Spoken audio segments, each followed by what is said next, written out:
Just to give you a brief background, I don't have any special qualities that allow me to take this session, except the fact that I've got more years in this field and I think even some of you probably were not even born when I started journalism, right?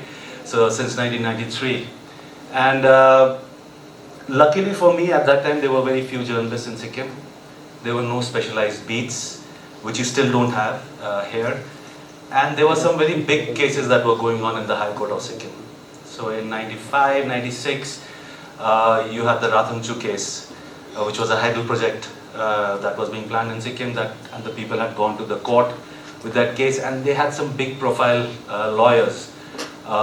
You probably don't know his name, but just like Prashant Bhushan and Kapil Sibal are these big names today in the Supreme Court. In the 90s, there was this person called Rajiv Dhawan, one of the lawyers who kind of started this whole PIL movement in our country.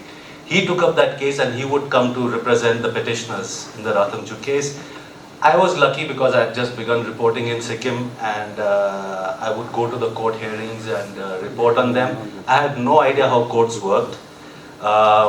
People in the Judicial Academy would know how formal these settings are. I remember going to the court and then someone coming to me and saying that too many of my buttons were open in my shirt, I mean imagine, and that I should button up more. Then I could not cross my legs, almost like the assembly. I think they were just being too strict. But the point being that I reported that case, and that was a very good learning experience for me, because not only was that like a movie really, because you had these big high profile lawyers would come and banter with the judge. So you had a lot to report about all those conversations, because the judgment takes very long. So there is that experience. As we go through this session, you know that I've also faced a contempt of court proceeding, like against me for one of the reports that we did.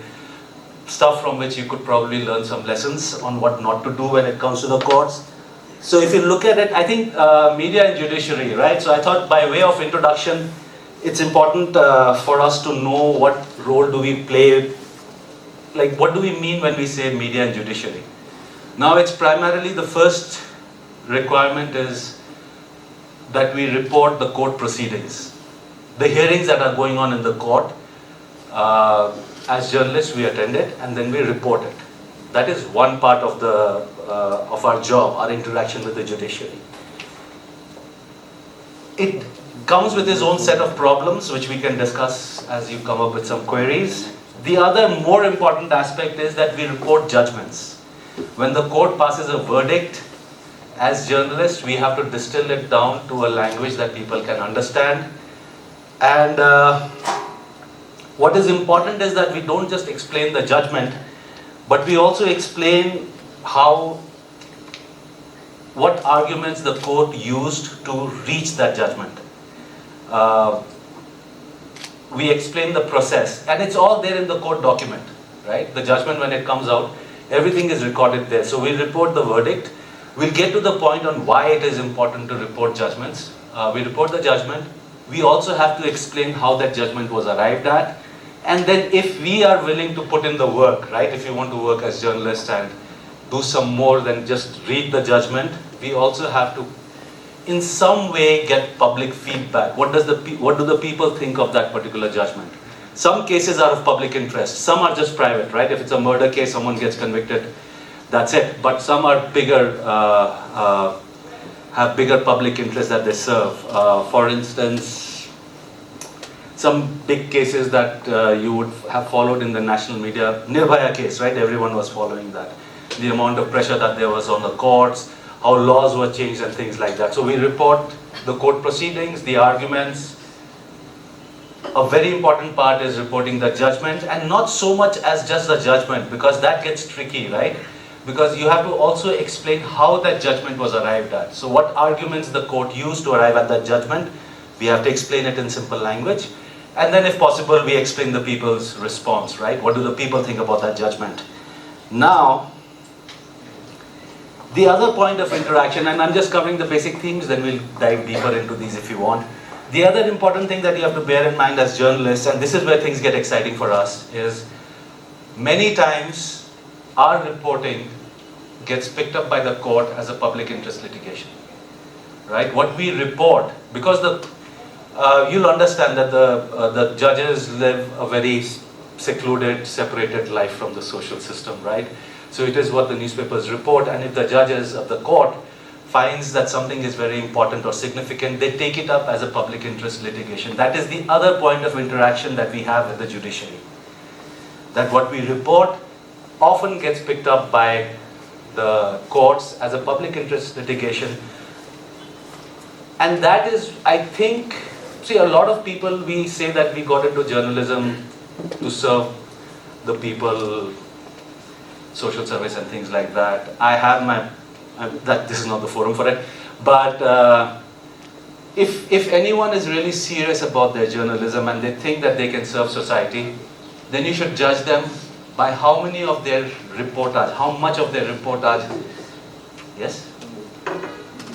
Oh, this is about, yeah, how much of their reportage has led to a real consequence by way of a policy change by the government or by way of the court taking recognition of their reporting and take it up as a public interest litigation. For you, those of you who might think that that does not happen, it does. I can speak from personal experience. The first newspaper that I worked with Sikkim Observer, we did a story on what we reported as illegal felling of trees in North Sikkim, Yumthang area. Dombang, there's a forest there called Dombang. We reported on that. The court took cognizance and a PIL was filed, some forest officers. I mean, no one went to jail, but it came to the court's recognition, like the court noticed it. I remember just for about every newspaper that I've worked with, we have had our reports lead to a PIL being taken up by the courts. So Dombang I mentioned, that was the first one, which was a very scary experience for me because I had no idea how courts worked, and one day there was a summon from the High Court of Sikkim in our office saying that this report, you have to come to the High Court. What you ought to understand about courts is that they don't bother to explain anything. Their judgments are very detailed and elaborate, but when you get a summon, they don't say anything. They just say that you have to come to the court for this report. And I remember 3 days we spent trying to figure out what was wrong with our report. Like there must have been some mistake we did in that news report that we did, that the court is taking cognizance or someone has filed a case. When we finally reached the High Court, they said, oh, nothing, there is nothing major, you just have to, it's like you have to attest that this report was published in your newspaper and you are the editor, so that they can take it up as a PIL. Anyways, that's an aside. Lots of other cases, like suicides was one case that was taken up by the courts, right? We wrote so much about suicides that the court took up a PIL about what is the government doing about mental health in Sikkim and things like that. We can talk in more detail about these cases if you want, just to cover the themes properly. Now, when I say that you need to report judgments and explain them, it is not just, see, we report a lot of pointless stuff on a daily basis, right? Press conferences, official functions, inaugurations, foundation stone laying ceremonies. If I asked you what is the need to do these reports, I don't think there is much. Like, how does it matter if a foundation stone was laid? A bigger story is when the building is constructed and people move in, right? But when it is not the same with court judgments. I think court judgments are important to report because why is it, do you think, the courts decide cases? Why does the court decide punishment or sentence someone to jail? Now, the Indian judicial system is not about punishing people, right? When someone gets sentenced, let's say 5 years, or gets sentenced to death by hanging, or 1 year, 2 years, whatever the sentence might be, fine, those are not to punish a person anymore. Like, we might think it is that, but it is more to serve as a deterrent. It is to tell the society that if you do this, this is the kind of price you will have to pay. And how will the society know what the consequences of doing something wrong are if we as media do not report a judgment? So I think that is the role that we play as journalists when we're reporting judgments, to do it as clearly and as properly as possible. That is a responsibility we have, because that is what the courts are there for. Courts are there to serve as a deterrent, to tell someone who plans to assault someone that if my newspaper had been reporting on a regular basis, if our courts had been on a regular basis convicting people for assault, and I was reporting it, then tomorrow when a youth is called by, let's say, a politician and says, go and beat up that person, he'll say, sorry, are you willing to pay me compensation for 5 years? Because that is the number of years I could go in jail for, right? That is our job as journalists. When we're explaining judgments, why do we need to do it? We need to do it because, so that the society knows that this is what the court is doing. This is also because we keep hearing, right, fourth pillar of, what is it we are, journalists? The fourth pillar of democracy, yeah. The other one is judiciary, is one other pillar. Why we need to report on what the court is doing and convey to the people is that keeps the faith of the people in the judicial system alive. If the people know that the courts are doing a good job, they will trust the system. In our country, I think as journalists, and not just journalists, I think courts have also not done a great job. But as journalists, where we have failed is we've not been able to convey this message enough. And where do we see the best examples of this is when people take law into their own hands. Why is it that so many of us, if we get into a road accident, let's say, why do we think that it's better if we just beat up the other driver and I get some satisfaction out of it? Because I know he's never going to get penalized for it. The people know that if there is a rash driving case, the guy might get arrested, then the police will settle the whole case, it will never go to court, he will never get convicted. So if I'm never going to get justice, I will take justice whenever I get the chance. So to keep anarchy, right, we cannot have a system like that. We cannot have people just taking, look in our country, for instance, if they catch a thief, I hope you've never seen us have ever come across a situation where the locality has caught a burglar. Because they did not just catch the guy and hand him over to the police. The entire neighborhood comes and beats up that person. And the reason they beat up that person is not because they hate thieves. Most of us do a lot of stealing in our daily lives, right? It's not because of that. It's because they know that the system will fail them. This thief will never go to jail. We'll never get justice, so I'll take justice by taking revenge. But if we as journalists reported judgments properly, if we explain these things to the people properly, if we kept pressure on the judiciary to hear cases in time and decide quickly, we play a role along with the judiciary in keeping the society sober. And I think that is a big failing, I think, because if you look around in Sikkim, how often do you see court cases being reported? I mean, I don't see it much. I don't see it much. Hearings, not at all, unless it's political. Unless the person who's filed the case calls up the journalist and says, tomorrow is my hearing, come, and outside the High Court I'll give a press statement. That is not reporting court proceedings, that is reporting a personality. But court hearings, court judgments, and most of these judgments are decided in the lower court. And lower courts are a whole big other problem that we have. Things are much better now because judgments are available online. But I'll tell you about what happened in my initial years as a journalist. So we got a phone call in our office. Thankfully, these things don't happen anymore.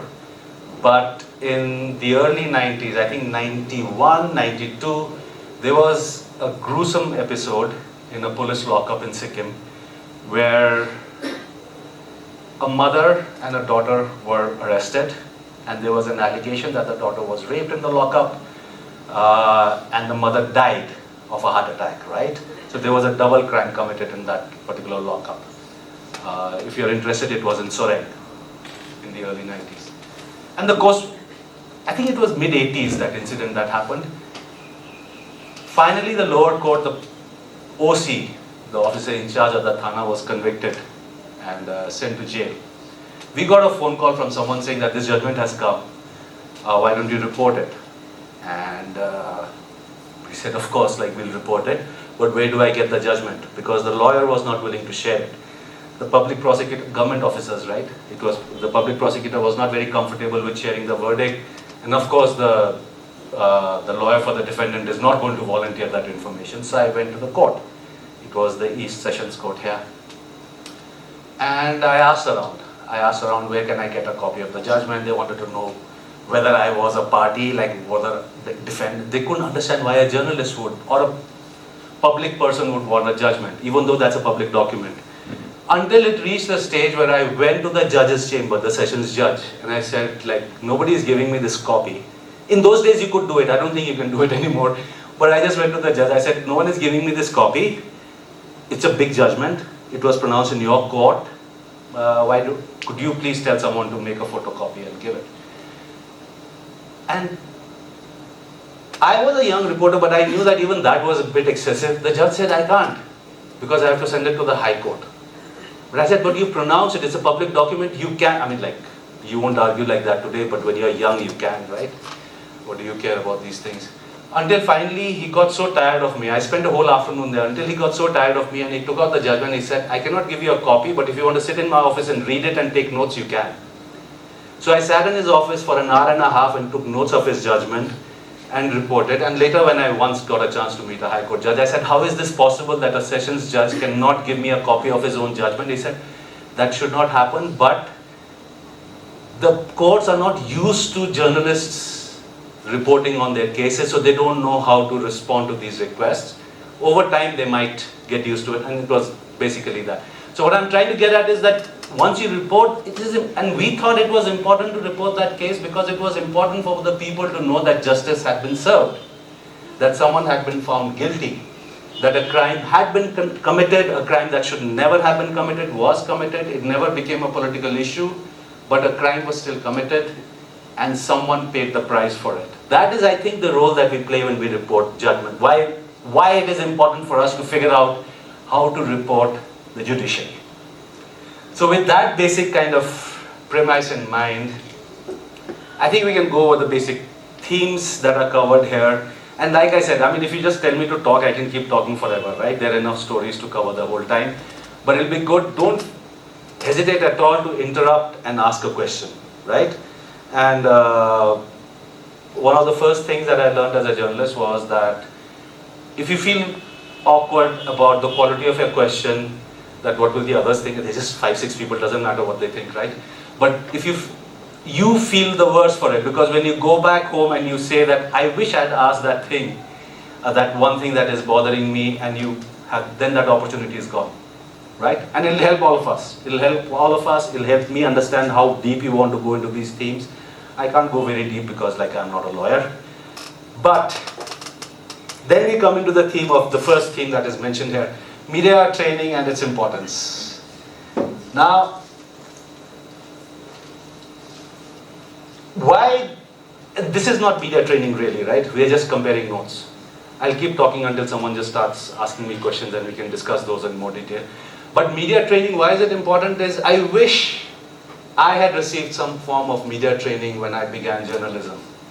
Because what took me like 5 years of going to courts and reporting and then learning through my mistakes, and half an hour session would have solved all those problems, right?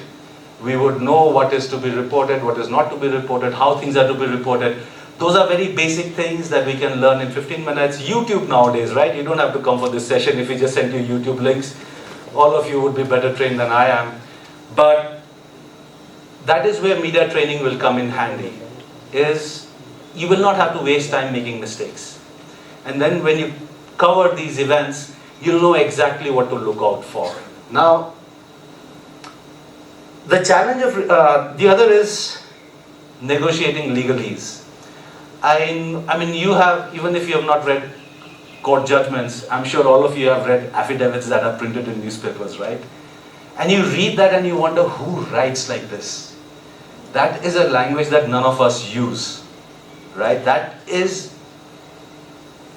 And for the longest time, I used to constantly joke with my lawyer friends and the few judges that I could speak casually with, that why do you write in a language that is so difficult to understand, right? But over the years, I respect what they do. Because if you look at, this is the same problem that you have with religious books, right? Why is it that religious texts are written in this complicated, formal, classical style?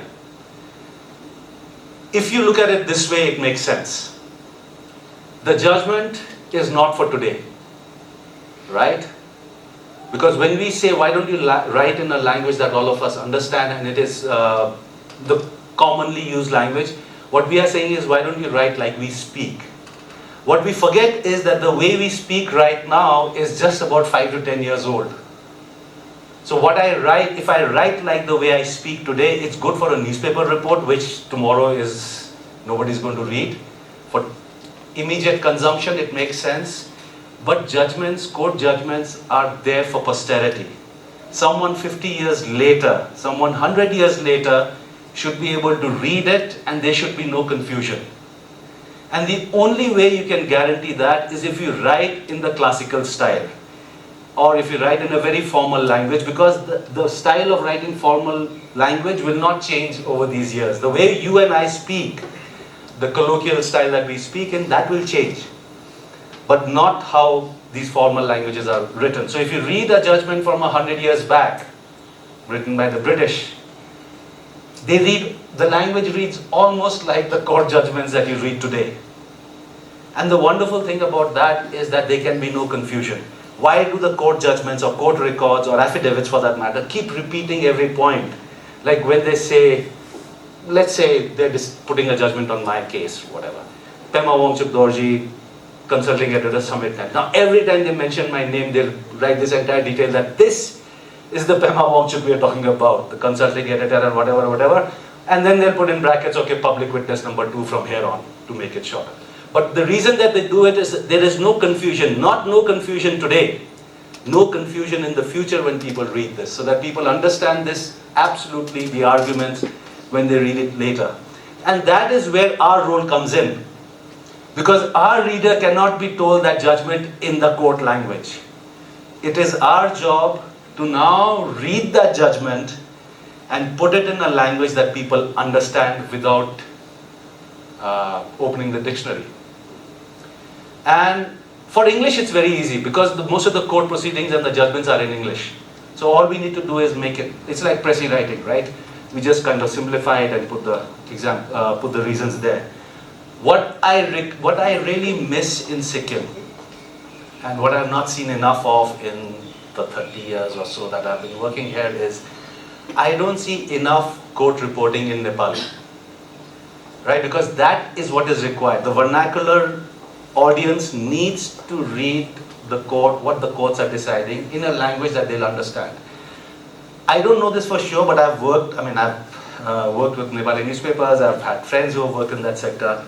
What they normally do in our copy editing rooms is that they'll find a scholar type of person who writes Nepali like Sanskrit, I think, and they'll tell him, oh, this is a document, since you are used to reading academic papers, court judgment, please write me a report on this. And that guy will write a report which is again in a language that none of the readers will understand, right? That's been my experience. Now why I say that's a problem is because the bigger audience is in Nepali. That's what the people read and understand better in Sikkim than any other language. We report it in English. It's a very elitist audience, right? Some lawyers will read it. Maybe the judge will read it. Some officers will read it. But the people in the villages will not read it. And who will explain the judgment to them? Some politician, who will reduce it down to a slogan or a jumla, as we call it nowadays. And that is what they'll understand. They will not understand what was done. I mean, we see that happening right now, right? With that whole income tax Sikkim subject issue that is going on. People are just making claims. People are just making claims. Some of the claims are laughable. Some make sense. But these are all just claims. There is a judgment. I can't understand, when there is a judgment in place, why can you not just quote the judgment and explain it to the people simply? People don't learn to separate this. That would not happen. That would not happen if, as journalists, we had done our jobs. If we had explained the judgment and all parts of it in a language that people understand. Today's time, you're from the social media. And everybody else works on the social media, right? Even if we are working with print or whatever media. With that platform, it becomes even more challenging and the audience is also much bigger. So, but I have not seen, I think Sikkim Chronicle used to run a series called Legally Speaking or something, in which they would talk to lawyers and talk about different acts and things like that. But court proceedings, court judgments, I don't think any of us is doing a very great job of reporting in a language that people can understand. I think that's a vacuum that needs to be filled. I told you why it is important, right? I mean, I hope you agree with me there. Then is the other thing why training is required is someone needs to tell us when we go to a court hearing, and no one told me, so I'm telling you so that you don't make that mistake, is that there is a court proceeding, right? There is, and then there is a judgment. Now, when we go to a court, depending upon the judge and the lawyer, it can be very entertaining or it can be very boring. But it is still a hearing. It is not a judgment. Now, I remember, so I'm giving you the example of Rathamchu. Most of you don't even know about that title project, but because I told you, Rajiv Dhawan was this big shot lawyer from Supreme Court, who was senior than even the judge in front of whom he was arguing the case. And in Sikkim, we were used to this whole feudal system of where the lawyers almost behave like they are scared of the judge, right? There is no talking back, no arguing. They'll very quietly sit there, send their file, no interaction really. Whereas Rajiv Dhawan comes into this court and there is a banter going on. There is an argument in court, right? The judge passes a remark, Rajiv Dhawan counters it. He's prepared, he's got all his facts. So the judges are laughing, they're passing comments. So when you were sitting in that hearing, you would get a feeling that this guy is winning the case. Because the government lawyer is just sitting there with no answers. And here is Rajiv Dhawan, who's arguing the case for the petitioners. The judges are laughing, they're asking him questions, they're joking with him. It looks like they're agreeing with everything he's saying, and that is how I reported it, which was a big mistake. I got away with it, but that is not how you report cases, right? So I mistook the banter. I mistook what was happening in the court as the court making up its mind. Now that is not what happens. Now, just a raising of hands. How many of you have been in court hearings, reported on court hearings? Nobody, right? You've watched movies then, right? Every one of us has watched movies. It's not as entertaining as that. Some of them are. But what happens in these court hearings is, or the mistake that we make is that the judges will ask questions, right? The moment the government lawyer places something, the judge might ask it in a polite way, he might ask it in a dismissive way, angry way, but he'll keep asking questions, keep challenging the facts. Now, as reporters, we make the mistake of thinking that this is the judge deciding this case is weak, which is not the case, because when in this process of argument, the judges are checking how strong the evidence is, how much the lawyer knows about these things, to clarify their own doubts. Now, this is a process. This is a process in which courts part a lot of comments. Not all of that goes into the record. So when you're reporting it, yes, you can report the judge's remarks. There is no law saying that you can't. Anything that is said in an open court can be reported. But you have to tell your reader that this is a comment passed by the judge, not recorded by the judge. If you've been following national news of late, we've had this whole series of scandalous reporting in which a judge passed a comment. Like when we're talking, we say things, right? In the process of this whole meeting, I think it's being recorded. In the process of this whole discussion that we're going to have, I might say things that could land me again with a contempt of court notice, without the context, right? Something you say can be pulled out of context and reported. Same thing happens in court. So when you report it, make sure that you tell the audience, your viewers, that this is what the judge commented in an open court. That is not necessarily something that the judge will write down in his observations. Because what happens in a court is that you have the hearing, that is open court, everybody's sitting there, judge will say something, lawyer will say something, there is a person who's recording all of that verbatim, but at the end of the day, the daily orders are also passed. That is what the court is saying on record. Everything else is an open court, which is just the judge commenting, he must be getting bored, he must be in a bad mood, God knows what, right? It's just something that he says in the spur of the moment, the lawyer says something. So that becomes difficult. So that is where training comes into play. And that's something that you will understand only after you've reported a few cases. So if you're interested, at least some big cases, you should attend the hearings. I can understand IPR, you won't be told to report on that particular hearing, but as an experience for your own diary or blog or whatever, anonymous post that you might want to put. As journalists, of course, it's important for us to report these cases, to actually sit in the hearing. Unless you attend a few of these, you will not understand how this process works. There's a lot of things the judge might say. He'll scold the lawyer sometimes, right? Sometimes for petty things, right? I've heard lawyers being scolded for, I don't know, almost the uniform that they have to wear in court, and the judge was not very happy with what the lawyer was wearing. I've seen that as well. But do we report it? No. Because that's just a comment passed there. That's one thing that we need to watch out for. Okay, and use Google is the other thing I'll say. And this is not just to do with court proceedings. Court proceedings, of course, Google helps. Go to the High Court of Sikkim website. All the judgments and daily orders are there. Out there you'll find a link to all the the lower courts as well, which I think is intentionally made so difficult to go through. The High Court website is very easy to scroll and check the judgments and daily orders. The Sessions Court is madness. Like, I've tried, I cannot find a judgment that I want. But then there are so many cases there. We can figure that out later. So, why use Google is because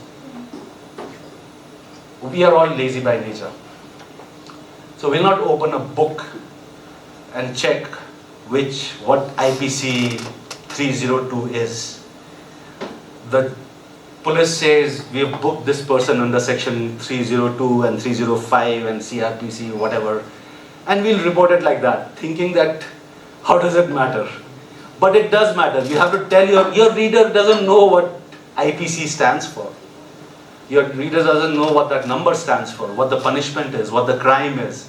So just use Google. Nowadays it's easy. You just type in the section and the IPC, you'll know what crime is being talked about, and you put it on record there, right? The police said that they've booked 302, by the way, is murder. So you explain it to your readers. So use Google, it comes in handy. It's got nothing to do with media and judiciary, it is just media reporting crime.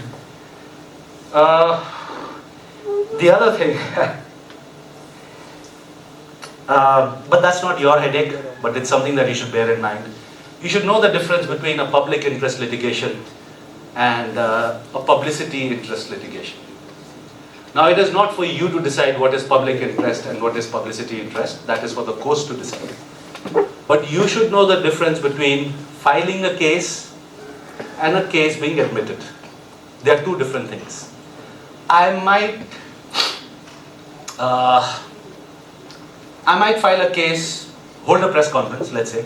After this is over, I can hold a press conference and say, I am planning to file a case in the High Court against the Sikkim Judicial Academy because, I don't know, the thermostat was too high and I got dehydrated. I can claim it, right? I can even write that petition. Will you report it?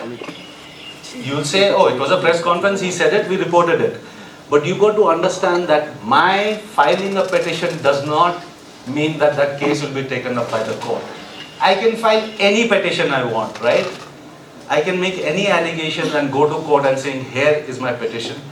Then the court, when he gets that petition, will see it and hear, they call a date in which they hear the case and say whether it is to be admitted or not. Only after a case is admitted does it become a petition that the court is going to hear. Too many times we've had in Sikkim where people have held a press conference based on a petition that they want to file, which has been reported by media as a petition that has already been filed. Now, in itself, it makes no difference, right? because the technical reality does not change. But these are cases that are being filed for publicity. If you give this person publicity, then it does not matter whether the court hears that case or not. He's got his publicity. He's got to say whatever allegations he had in public, in front of everyone, and then if the court decides whatever, doesn't matter for him. That is something that we need to be responsible about. Of course, if a person calls a press conference, we report it, but we can at least tell the people whether the case has been admitted or not. And I'll give you an example of this. How specific do we want to get, or should I just say, okay, this happened? Okay, we'll stay with that, right? Because there's defamation as well, right? If Rahul Gandhi couldn't escape, what are my chances? So, there was a lawyer. There is a lawyer. He's still a lawyer. I don't think anyone gives him cases anymore because of this particular mistake that he made. He filed a big public interest litigation, right? It was a massive public interest litigation. And a copy, and at that time we used to have only weekly newspapers, no daily newspapers. So that arrived to us the day we were to go to print. So in the evening I go to print, tomorrow the paper comes out. And he said, here's the petition, report it. Tomorrow by the time your paper comes out, we would have filed the petition and it would be in the court, so you can report it like I filed the petition. I had reported, thankfully, I had reported enough of the High Court to know the difference between these things. I said, I'll prepare the report, I will not publish it, I'll wait for you to file the case, and when you file it, we'll do it. I mean, what difference does it make? 1 week later it comes out. So he said, he was not happy. He thought that, because obviously public interest litigations are against the government, right? So he thought that we were scared of the government, we were taking sides of the government or whatever. That's why we're not taking the case. I said, well, believe what you want to believe. I'm not going to run it until I know that the court has at least accepted he had not even gone to the court to file it. So that happened. The next day, he had not even filed it. So he had not even filed the case. And I was so glad that I didn't run the story because he had not even gone to court to submit it. Forget about getting it admitted. We used to come out on Wednesdays and I would go to print on Monday. So Tuesday evening the paper comes out Wednesday. Till Wednesday he had not filed the case. Another newspaper used to come out on Fridays. And obviously he had given it to them that I'm going to file this. And that paper comes out on Friday. If you follow High Court of Sikkim, you'll know that they normally take up public interest litigations on Fridays. Right? Throughout the week they'll hear the other cases. On Friday and Saturday normally they'll hear the public PIL kind of or suo moto cases that the court has taken up. So this guy said, oh yeah, the court is going to take it on Friday. By the time you come out, the case would have been admitted. This newspaper reported, and it was a controversial issue, right? It was borderline communal issue, that petition, which is also why I was being kind of wary about this whole thing. The newspaper reported it as filed, High Court has accepted. They did the whole flowery thing, the High Court is now going to hear this big issue that has been raised by this lawyer. Of course, the case had not been admitted. On Friday, when the court took up that case, they threw it out with costs. They said, this person leaking this story to the media before even approaching the court makes it clear that this was publicity interest and not public interest. They also served a notice to the newspaper for having run the story, but then nothing came of that. But the point is that a very valid argument, what could have been a very valid argument, got thrown out because neither the newspaper nor the litigant was responsible enough to understand the difference.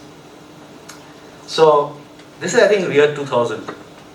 I think it was year 2000. So that's 23 years back. So that's basically our session on media training and its importance. There are, I think, 3 more topics that we have to go through. If there's anything that you would like to, let's break the monotony. I've been talking for too long. I'll have some, 5 minutes, sir. 5 minutes. No, I don't need to rest. You can ask me questions. I've been a teacher. I was a teacher before I was a journalist, so I'm used to standing and talking. But if you have any queries, not that I know much about the court things, but you have any queries, any doubts that you had in mind about court reportings on these themes?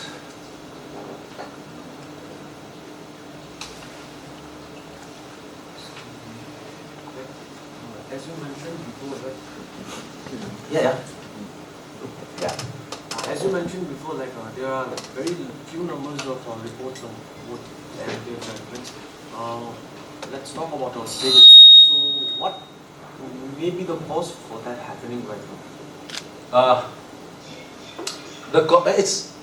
We can have only theories. One is we are lazy as a profession. A court judgment the average length of a court judgment is, I think, 40 pages. We have reached, at present, the generation of journalists we have, a press release more than 200 words is too much for them to read. So that's one. The other is, everybody is scared of courts. It's in our culture, right? Court kacheri ka jhamela, and who wants to get into that? So journalists for the longest time were just scared. They would say let's not get into trouble. If I report on the court will notice me, I'll make a mistake and then I'll have trouble in the courts. So one is that. One is that we don't want to take the risk. One is we don't want to put in the hard work. It takes work. I am fascinated with how the courts think with court judgments. So I enjoy going through court judgments and working them down to a language that I hope people can read, but it's still English. And you're right, it should be in Nepali. It should be in Nepali. It is not, unfortunately. And we are still talking just Sikkim High Court. I feel that the Nepali media should be reporting, not wire services. I think the Nepali media should be reporting even Supreme Court judgments. Because the Nepali reading audience needs to understand it in a language that they are familiar with. So it's not happening, one, because of lack of experts.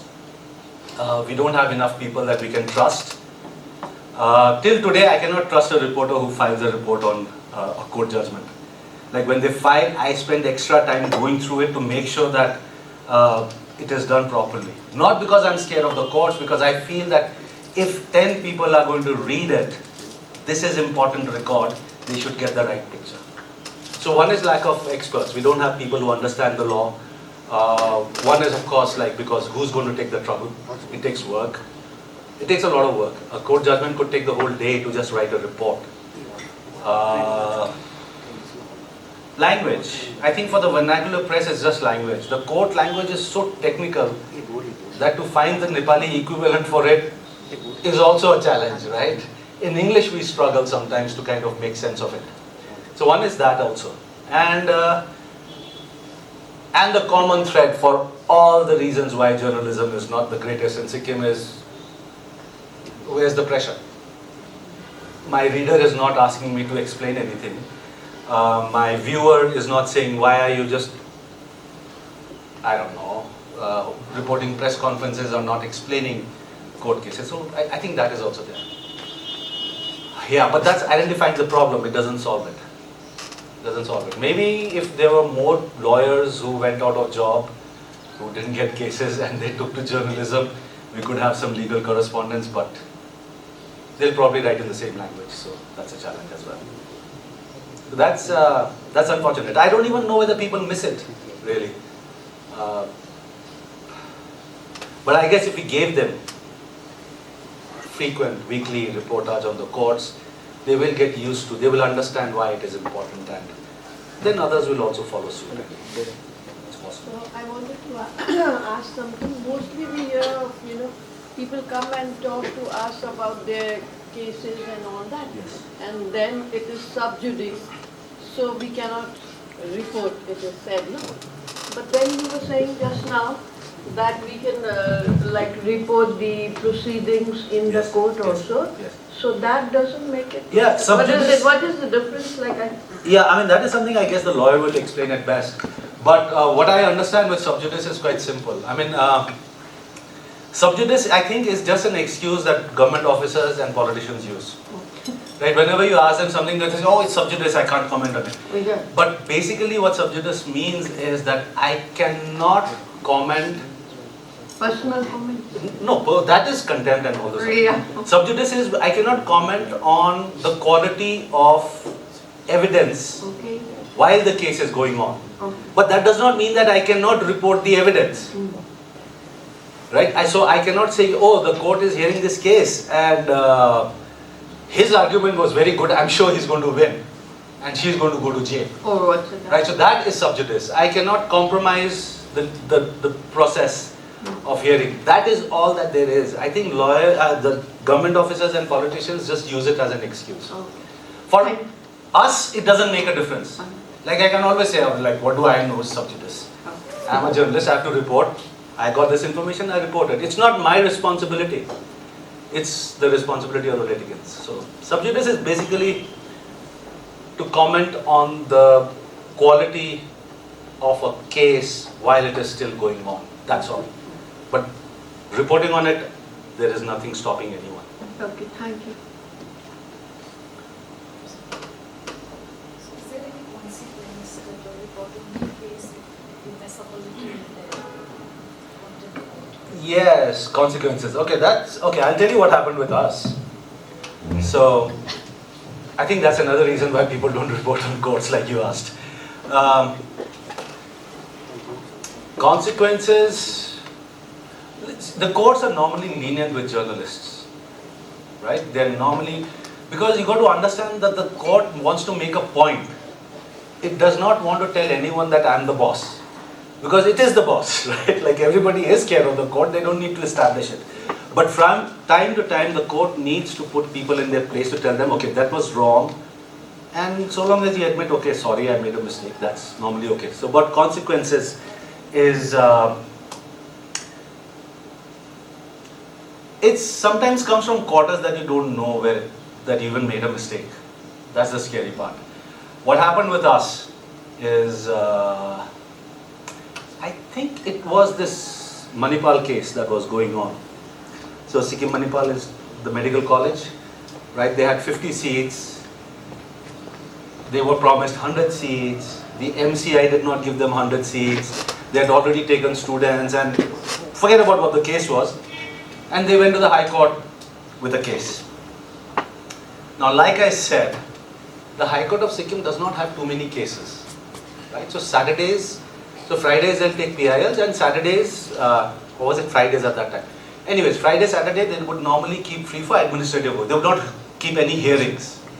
They would not have any hearings, they would use these days to finish their administrative work, whatever administrative work that they have. There wouldn't be no hearings.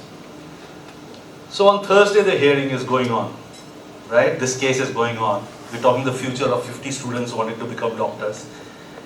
And this is where I say the mistake of mistaking the judge's demeanor or behavior in court for anything more than just at that moment. Don't read too much into it.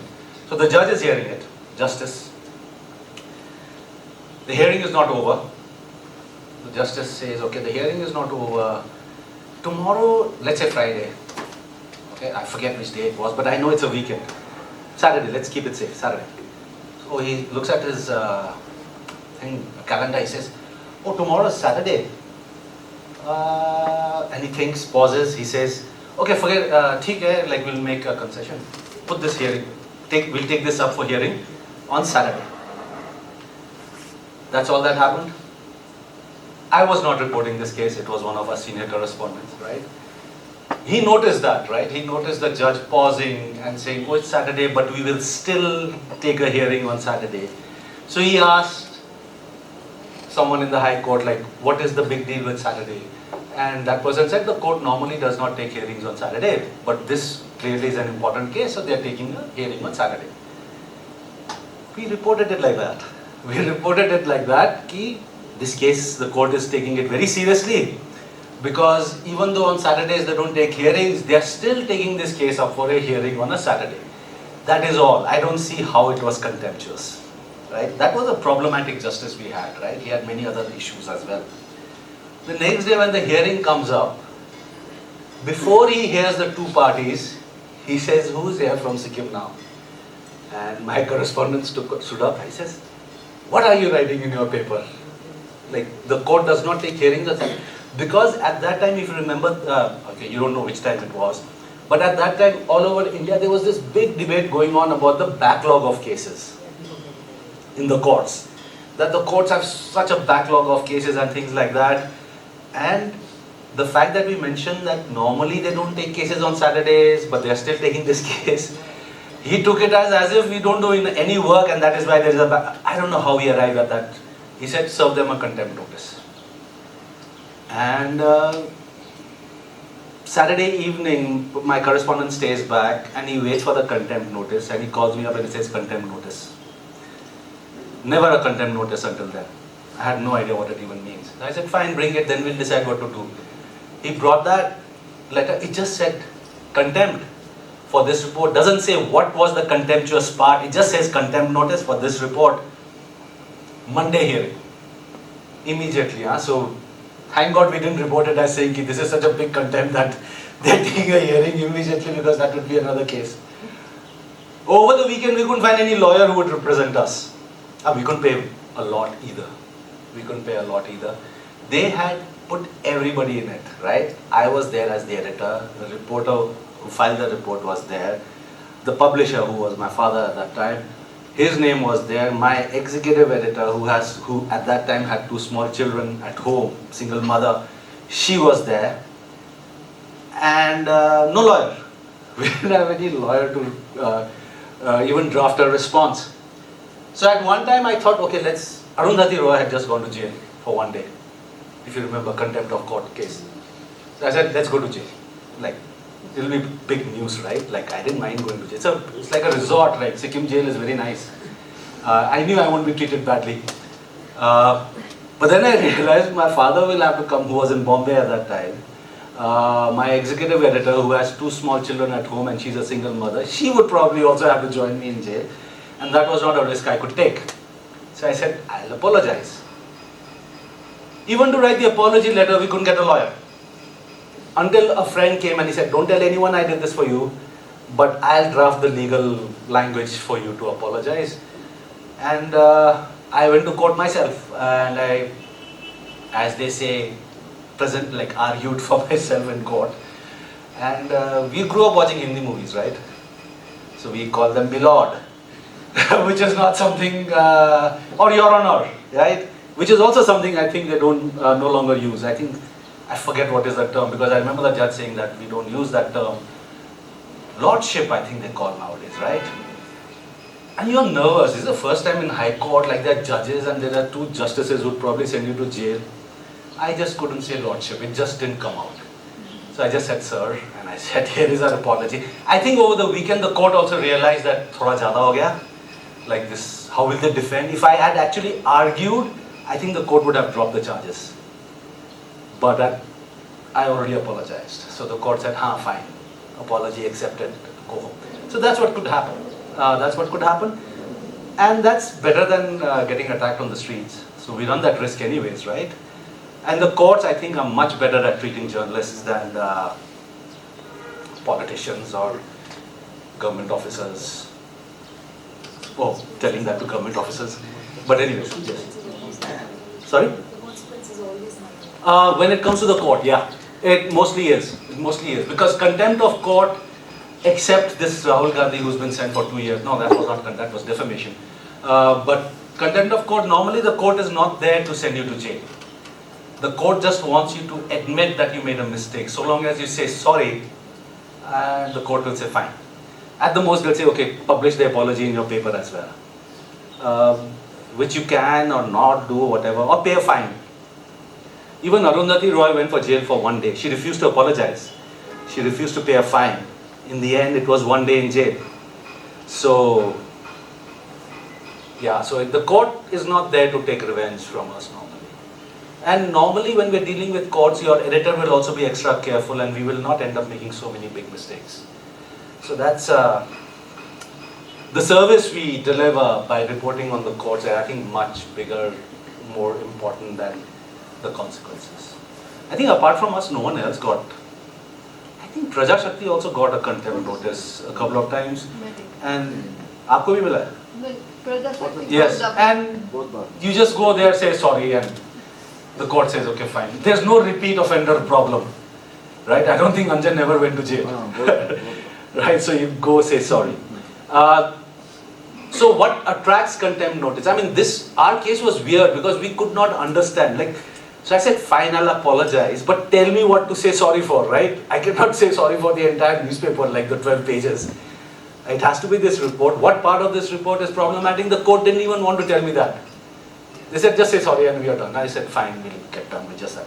What is contemptuous and what we should not do? So, people think, like you were saying about sub judice, the other mistake people do about contempt is that you cannot comment on a judgment. That commenting on a judgment, whether it was good or bad, is contemptuous. It is not. Contempt is when you question the integrity of the judge. If I say that this judge was corrupt and that is why he delivered this verdict, that is contempt.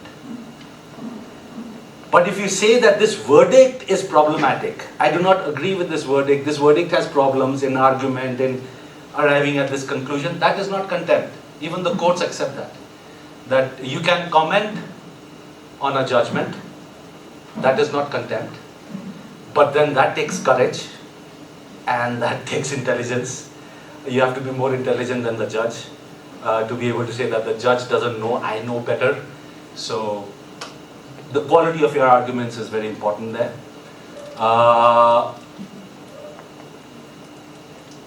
But you cannot say, you can say that a judge is corrupt, right? That is a separate thing altogether. But you cannot say that the judge took a bribe and gave this verdict. That is contempt.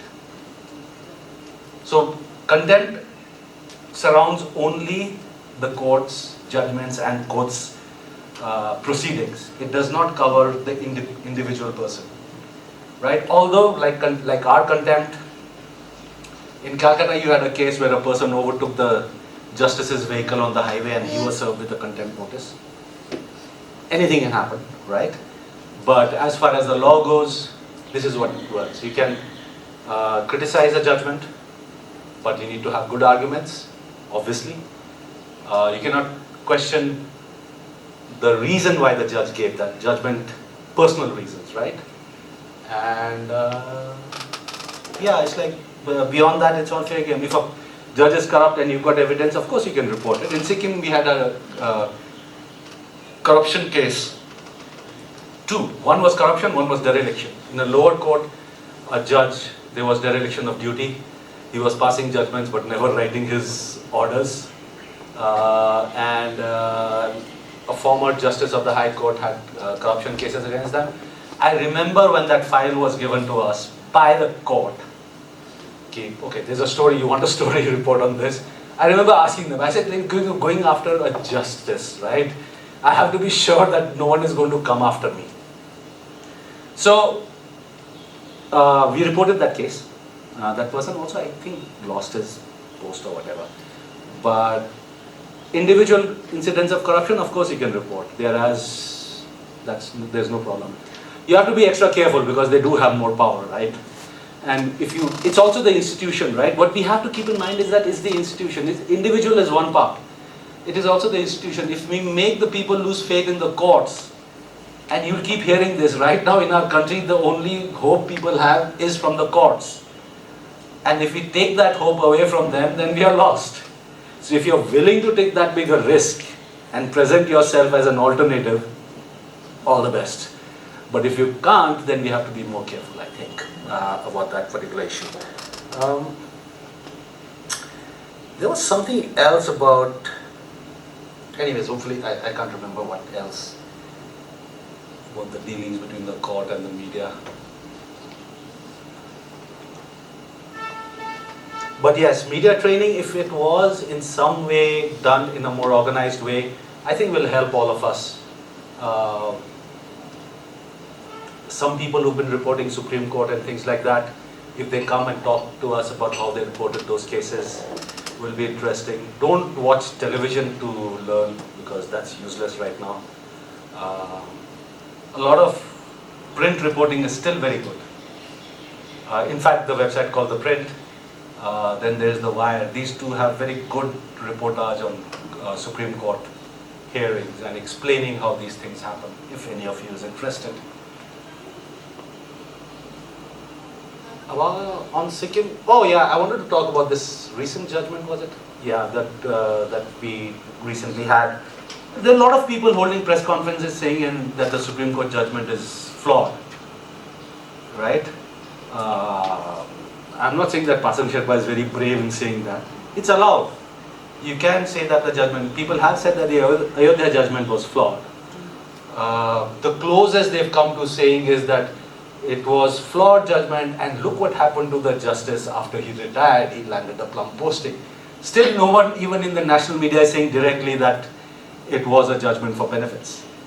Right? So that is what I mean when I say we have to be careful about questioning the integrity of the judge. If you feel that the judgment is very flawed, then you argue on the merits of the case, keep the judge out of it, because that's an individual anyways. So we have that happening right now. I mean, I have said on certain interviews that I don't understand how this judgment was arrived at. But yeah, they're not watching Facebook in Sikkim, so there's no contempt notice for me. But you can criticize and question judgments. You cannot do that in court, unfortunately. You can't go to court and ask the judge how. It's not a press conference where you can ask them how did you decide this. That unfortunately is not there.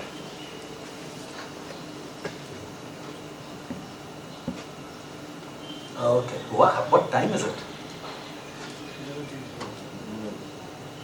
Okay. Do we have a sense of how long we want this to go? I mean, we still have some topics to go. So, okay, the next one was impact of media trial in judiciary. We are familiar with that, right? Everybody says there should not be a media trial. But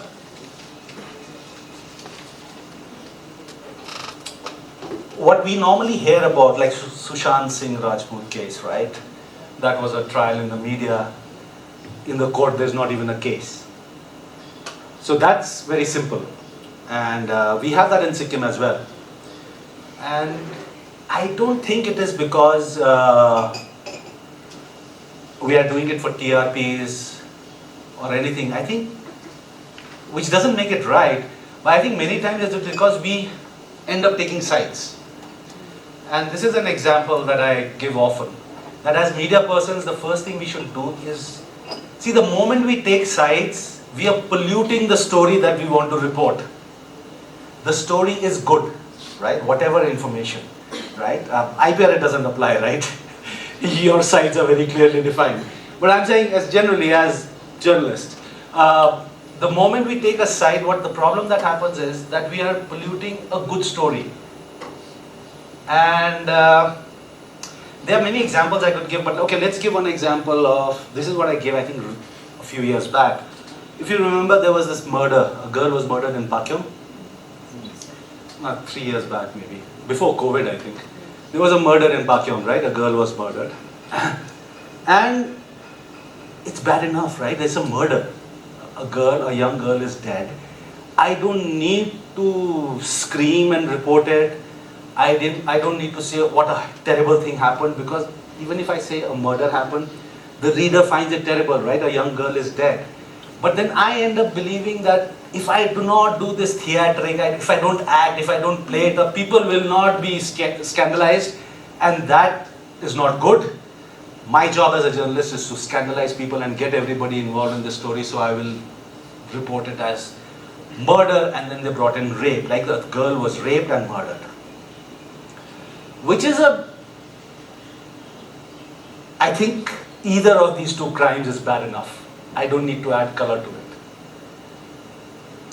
But the media reportage for 2 days was so much about rape and murder that when the forensic report arrived and said there was no rape, it became only murder.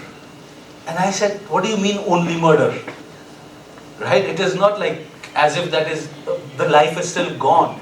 But that is, what I'm saying is that is the danger we run into when we try as journalists or when we decide as journalists that unless I make this up big, people will not respond. So how can I just report it? Some random person said it's rape also, so I just start reporting it as rape and murder. 2 days later, when there is no, the forensic report says there is no rape, somehow the crime becomes smaller. Like in people's minds, I don't know. And that's a story that you were so disturbed by as a journalist suddenly becomes a lesser crime just because you were not professional enough. And that is unfortunate forget about our role in it. Imagine the family, right, who lost a child, and suddenly in public perception, the crime has somehow dropped in how bad it was from 100 to even 70. Why? Just because I thought that if I do not make it more scandalous, if I don't scream and report all aspects of it, people will not be bothered. So that is a danger with media trials. Closer home. We saw that with Sushant, right? As well. So many lives were affected. In the end, for what? Some random allegations. But that is in the public domain. What makes you think that the courts do not come under pressure either? When high-profile cases are reported, just reporting high-profile cases, I'm sure puts pressure on the courts. The court knows that there are so many people watching or keeping track of this hearing that the judges also come under some pressure. In an ideal world, we don't want pressure to affect their judgment, but in a democracy, we also want pressure to make sure that the judges decide on questions of law. So that's a very tricky balance. I'll give you 2 examples from Sikkim. All of you are very young, so you don't know most of these things. But in the late 80s, I think 89, maybe you can help me out here. 88, 89, that is even before I began journalism in Sikkim, there was a very high-profile case going on in the High Court of Sikkim, which became a political issue. Court cases normally can become political issues, but then the Chief Minister at that time was at the peak of his powers, right? And the word went out that the court might decide against your neta, so there should be pressure on the courts, and people from all over Sikkim arrived at the High Court. And they were present there in the compound outside. There were people, must have been what, I don't know, I wasn't here, so I don't really know, but must have been in the hundreds. Now normally in court hearings, even the defendant and the accused are not there for all the hearings, right? It's just the lawyers. And here was this case, the judgment was about to be pronounced, where you had people, angry people, concerned people, who had literally gherao the High Court. Now that is, okay, it was not because a newspaper reported it, it was because the media was used, right? Even kirte parchas and anonymous pamphlets is a form of media. That is the kind of pressure that you can put the courts under. So, how do we play a role is by being fair and accurate. And that's not to do something with journalism, not with court reporting. Fair and accurate is our job, right? We should be fair and accurate in everything we do, even more so when it comes to the courts. I'll give you one example from my own personal experience. You know Rule 4.4.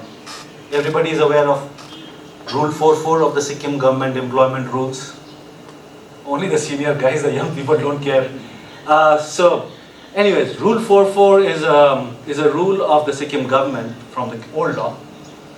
It's an old law which says that jobs in Sikkim, government jobs in Sikkim are reserved. All government jobs in Sikkim are reserved for Sikkimis, right? That is simple, everybody knows that. Every state has that. But then Rule 4.4 has an additional clause which says, if there is no local qualified for a particular job, then a non-local can be hired.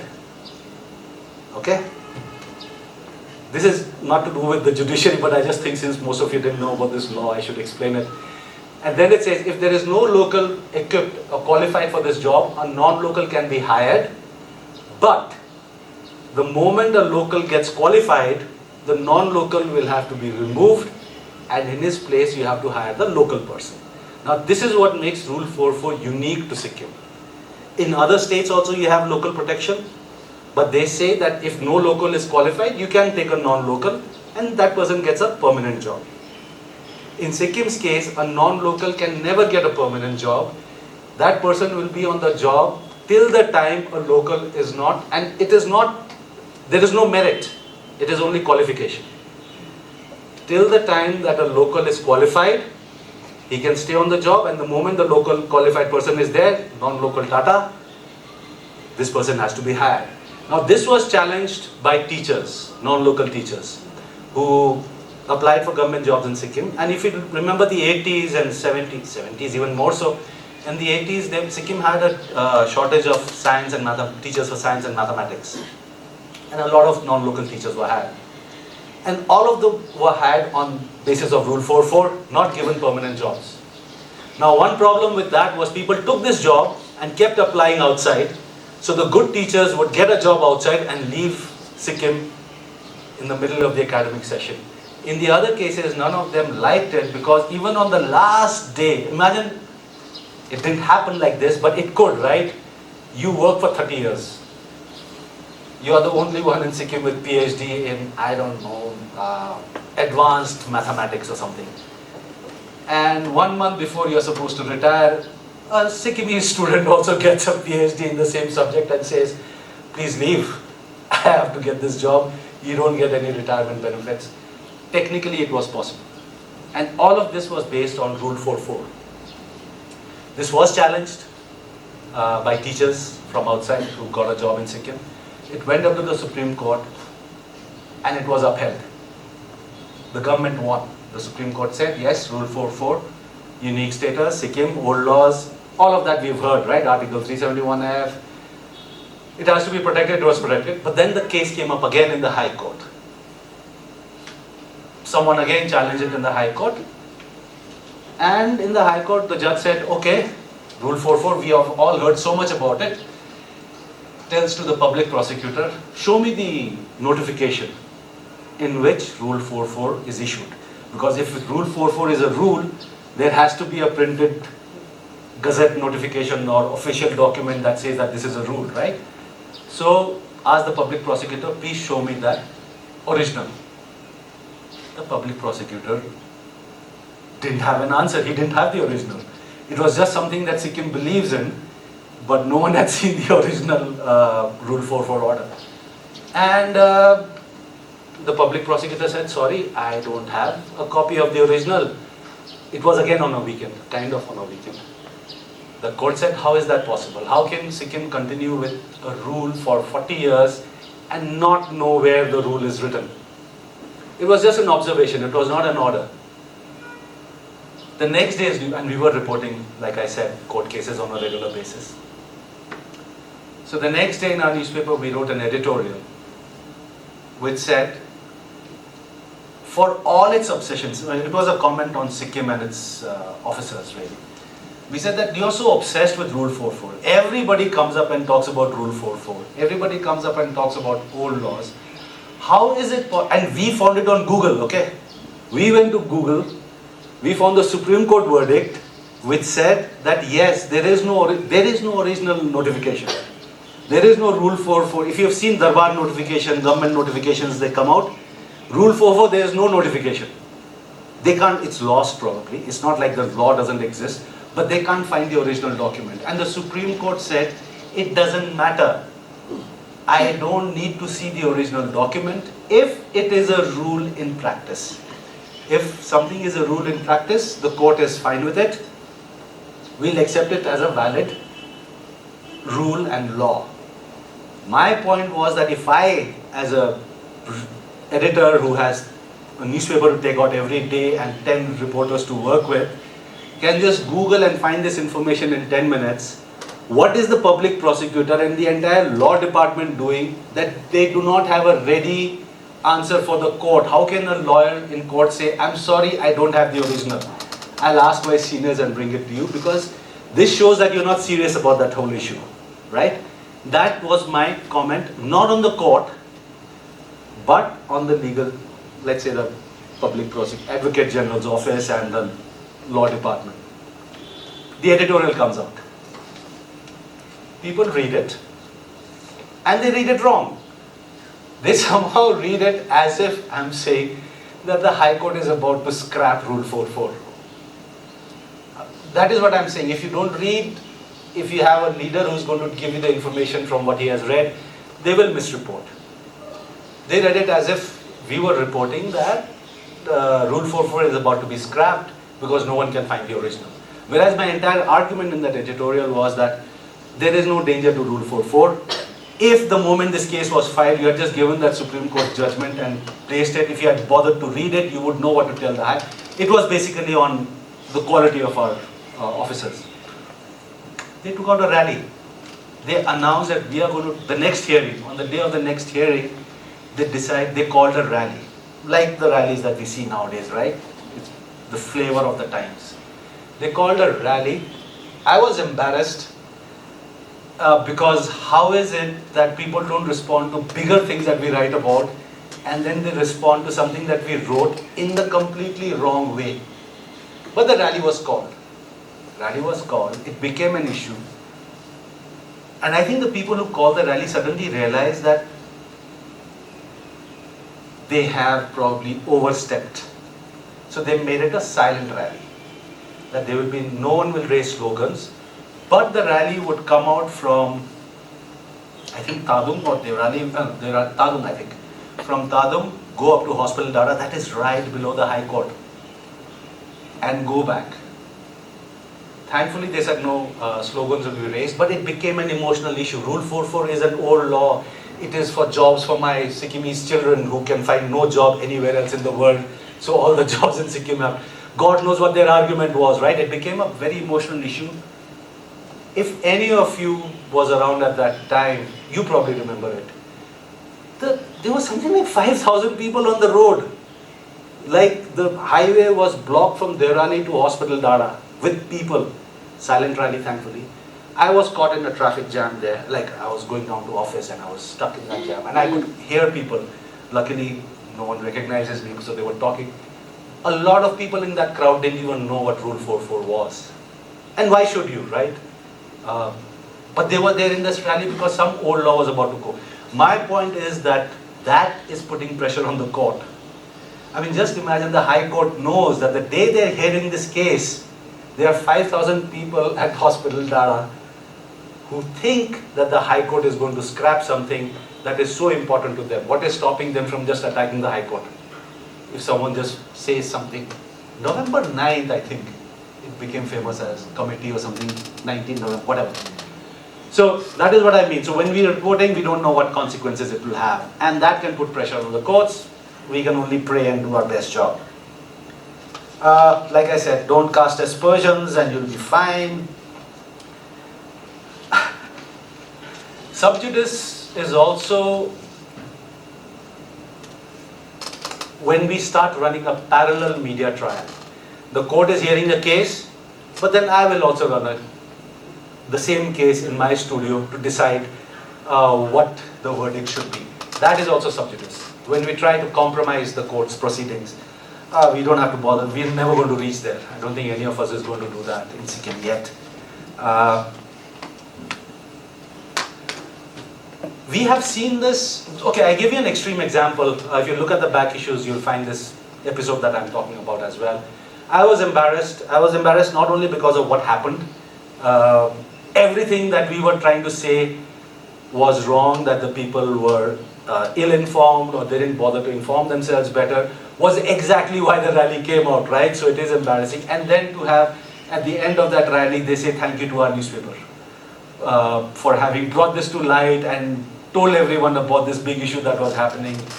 And what can you do? We've had that in more recent times with, I think, the Sikkim Subject Certificates case by Biraj Adhikari and group. When they file it in the High Court, before a hearing, they would go to Facebook and say, oh, big hearing coming up, come to the courts. Now that's a grey area, I feel. Because I don't think it's an IPL match where your side needs to have its home ground support in the audience, right? It's a court case. But I don't think it's not wrong, it's not illegal. You can do this. You can tell people to come and attend a hearing. It's good if people come to come to attend hearings. I think schools in Sikkim should be encouraged to send students to high courts to sit in hearings sometimes to see how these things work. But if I am a party and I'm making this appeal, it comes in this gray area where I'm trying to bring in my people to put pressure on the courts. Now that's something that is not really our problem to look at, but again, something that we should be aware of. We should be aware of that this person, when he calls a press conference and he says that tomorrow is my hearing, all of you come, I think we should ask these people this question, at least in the press conference, why do you want people to come? Do you think the court will come under pressure if your supporters are there? Or do you think the court will not decide in your favor if there are no supporters for you, right? That's a valid question to ask. And I think we should put this question to these people who make even court hearings about publicity. Because in the end, they want to become heroes, right? It is they who want to come out and say, I'm the savior of Sikkim, I am the one who saved Sikkim's old laws from being wiped out and things like that. That is what they're getting at, but they don't realize that this is pressure, putting pressure on the courts. That's their headache, but I think it's our job to ask them why. Why is it that they want an audience? It's not like Team India needs your moral support in the ground if they want to beat West Indies, right? It's not a sport match. It's not like a home ground advantage. So that's basically my take on impact of media trial in judiciary. If you have any queries on this, we could go through those as well.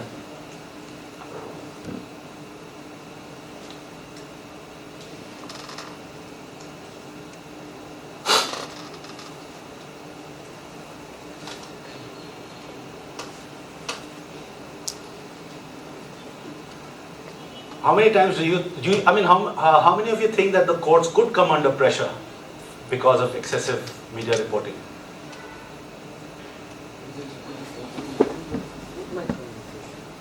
Courts? Because I think recently this famous and quite controversial interview by the Chief Justice, India Today Conclave, I think there he mentioned that Twitter, Sikkim, no one uses Twitter, but everywhere else in India and the world people use Twitter, and there's a lot of commentary happening there, and how that can put pressure on the judges.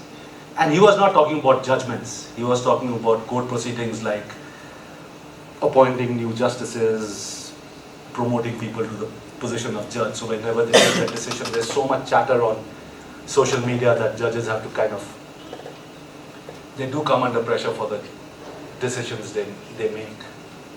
But in Sikkim we don't need to bother about it because the media is not that strong that we can put pressure on the judiciary.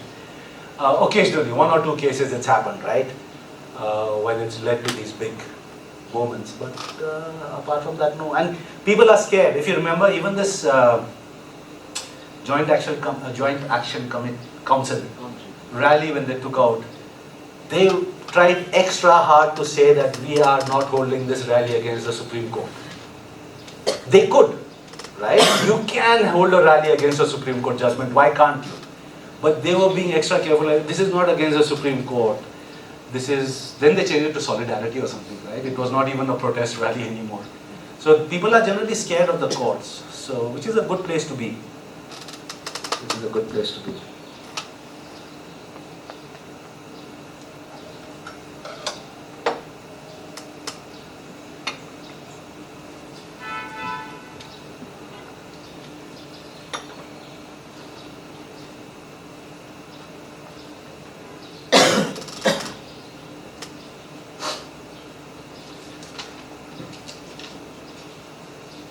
I think the topic is recorded in front of you. If you have any queries down the line, you can ask it. We'll just continue?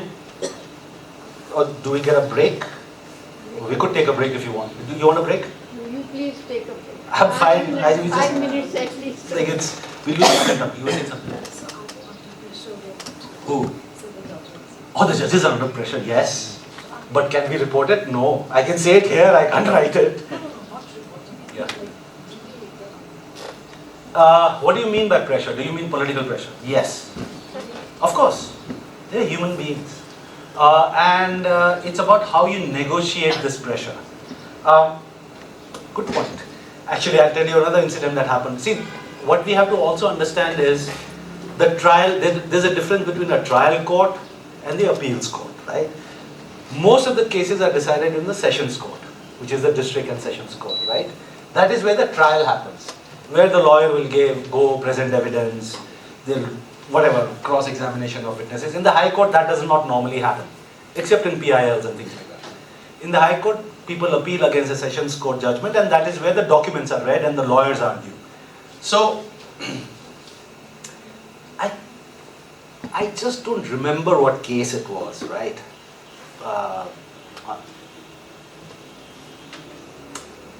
The corruption case against Mr. Bhandari, the special court in Sikkim. After the entire hearing is over, right? After the entire hearing of, I think, 5 years, after the entire hearing by the CBI court in Sikkim is over,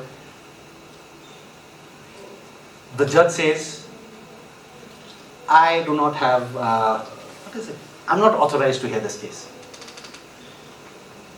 And it goes, that case goes, right?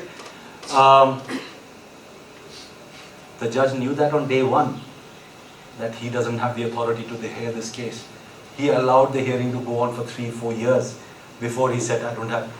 You think there was no pressure? Same case, then starts all over again.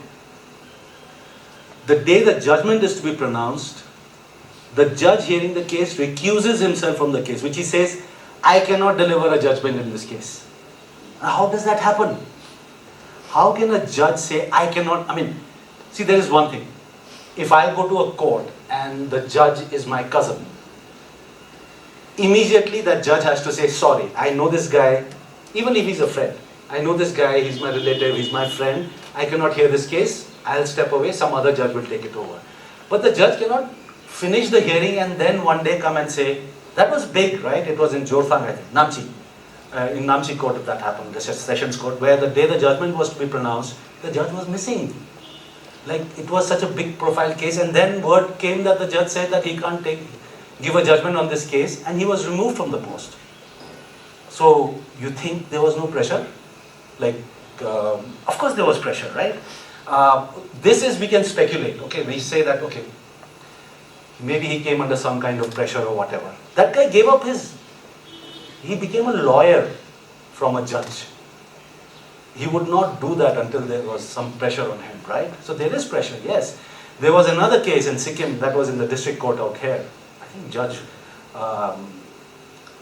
again, to pronounce a big verdict in the lower court. The next day, this evening, someone set his door on fire in his residence.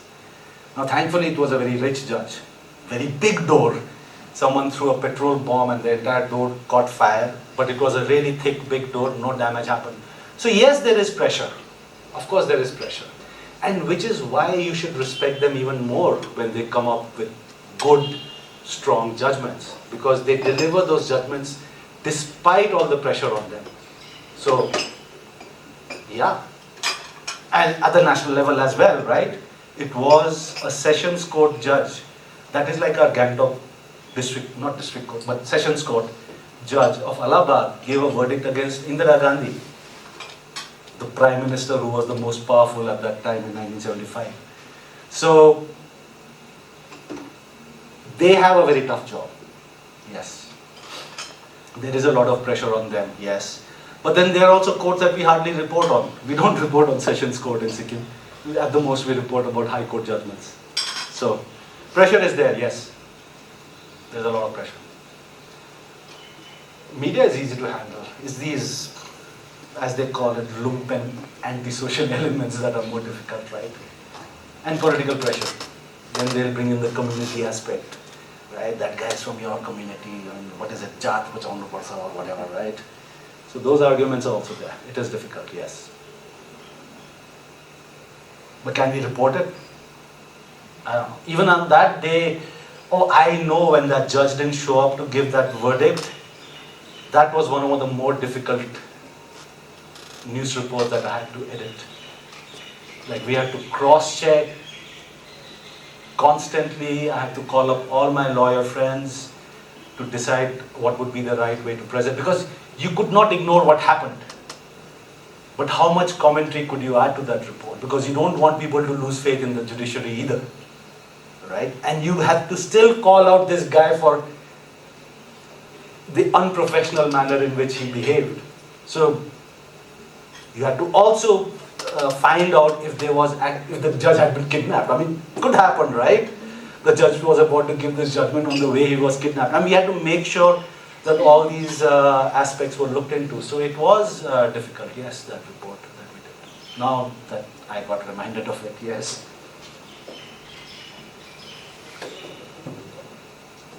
So there is pressure. Just like in every job, I think in this even more, because whatever the courts decide has long-term consequences. I mean, think of this judge who delivered that 2-year sentence on Rahul Gandhi.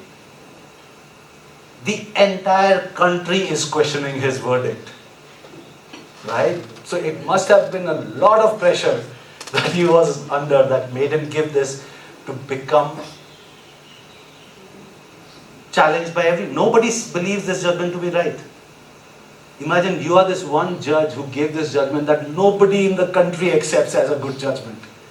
So it would be only under a lot of pressure that you do it. And about this case, about the Rahul Gandhi case, for instance, it's in Gujarat. In Gujarat, the court hearings are held in Gujarati. The verdict is written in Gujarati, right? Then you have to find a translator who will put it back into Hindi or English and then report to the world. In Sikkim, that problem is not there. Everything is in English. Hearings might be happening in Nepali, but judgments are still recorded in English. Petitions are still written in English, right? I mean, isn't it? I mean, judgments are all in English, right? No Nepali. I've never seen that. And there are job openings now. If any of you is very good in Nepali and legal Nepali, like the present Chief Justice, one of the projects that he has taken up is digitizing all the judgments of the Supreme Court on a regular basis and then translating them in all the constitutionally recognized languages, of which Nepali is one. So that's a big project someone from Sikkim should go with before someone from Darjeeling takes it. I have both Nepali speakers.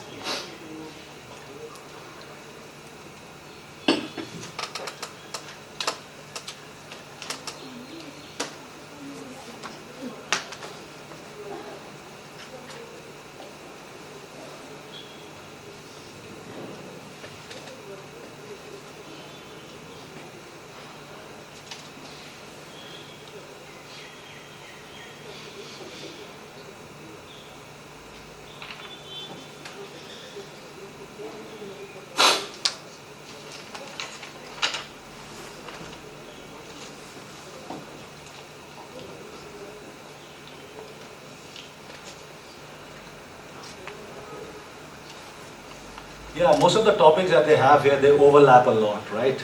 So it's not like they are separated very clearly. So the next topic that I've been given was role of media in reporting court proceedings and its impact on administration of justice. Now, what is administration of justice? Now, we tend to believe that, just like with reporters, right? We think that we file a report and our job is done. It's now for the editor to clean it up, to publish it, not to publish it. And we think that our job ends there. Most of the people look at the courts and they think that the court's job is done with pronouncing the verdict. A case comes to the court gives a verdict, and that is administration of justice. Unfortunately, it's not as simple as that. Because whatever the court decides has then got to be implemented. If the court says that, okay, now I decide that this has to be done, the administrative part of the justice is done by the police or the executive, depends. And that is where I think when they say role of media in the administration of justice, the primary thing is that we report it. When I say we report judgments, it is not just to make the people feel reassured, make the people feel confident that, okay, the court will look after things. the court is still unbiased and the court will still decide these issues properly. It is also tell the people that, okay, now you are doing things this way till now you can't. Like for instance, the Vishaka guidelines, right? Are the Vishaka guidelines about sexual harassment at the workplace? That's something like that, right? The Supreme Court decided on aspects of sexual harassment at the workplace. The court passes a judgment. Now who's going to implement it? Now when the media reports it properly, the world knows.